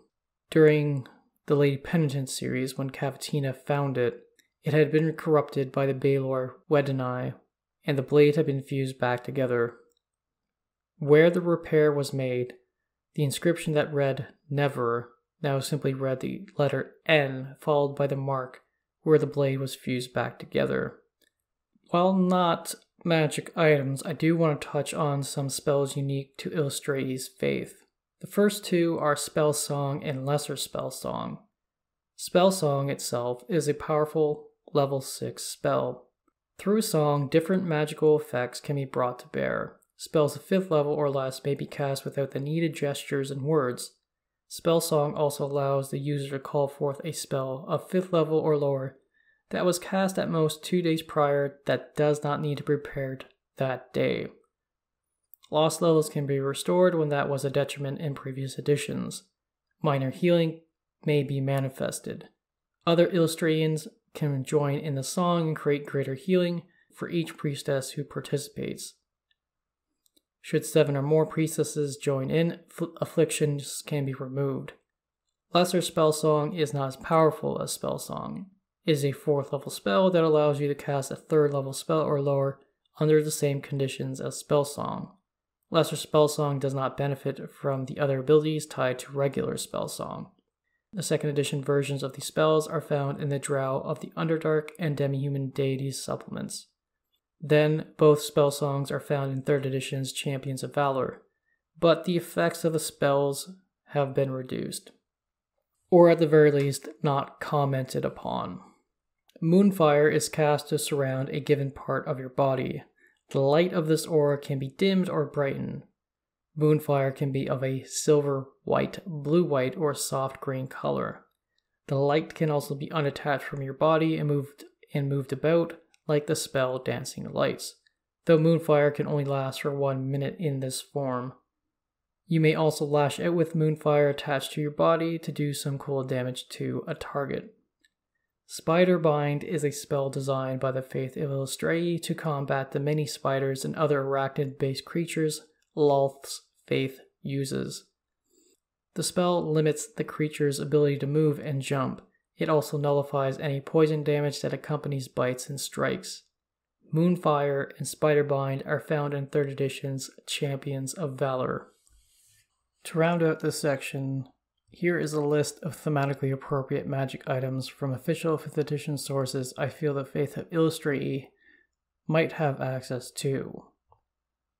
From the Dungeon Master's Guide, +1 to +3 longswords, Boots of Elvenkind, Candle of Invocation, Cloak of Elvenkind, Dancing Sword, Defender, Elven Chain, Instrument of the Bards, in particular the Anstruth Harp, Instrument of the Bards, the Olam Harp, and Ring of Shooting Stars. From Bigby's Glory of the Giants, the War Horn of Valor. From the Book of Many Things, Fey-wrought Armor and Glimmering Moonbow. From Tasha's Cauldron of Everything, +1 to +3 Amulet of the Devout. Then finally, from Xanathar's Guide to Everything, the Moon-Touched Sword. Thank you for listening to Religion in the Realms. If you're interested in keeping up with the release of future episodes, you can follow the podcast Twitter account at Realms Religion.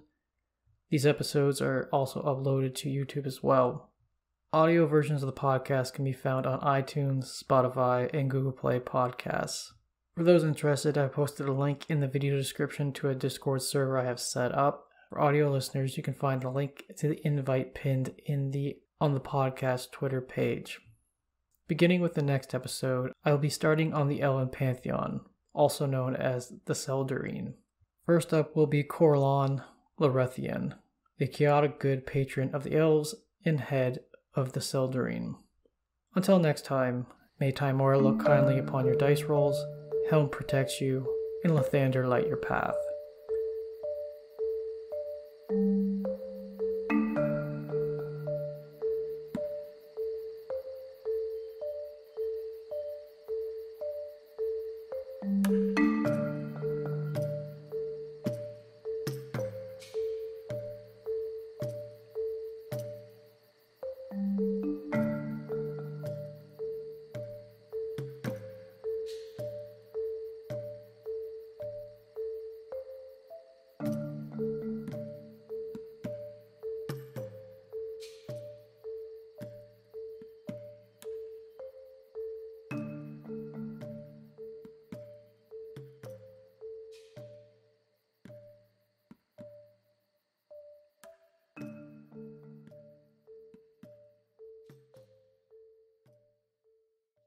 Music for this episode: Silver Flame by Kevin MacLeod of Incompetech.com, licensed under Creative Commons by Attribution 4.0.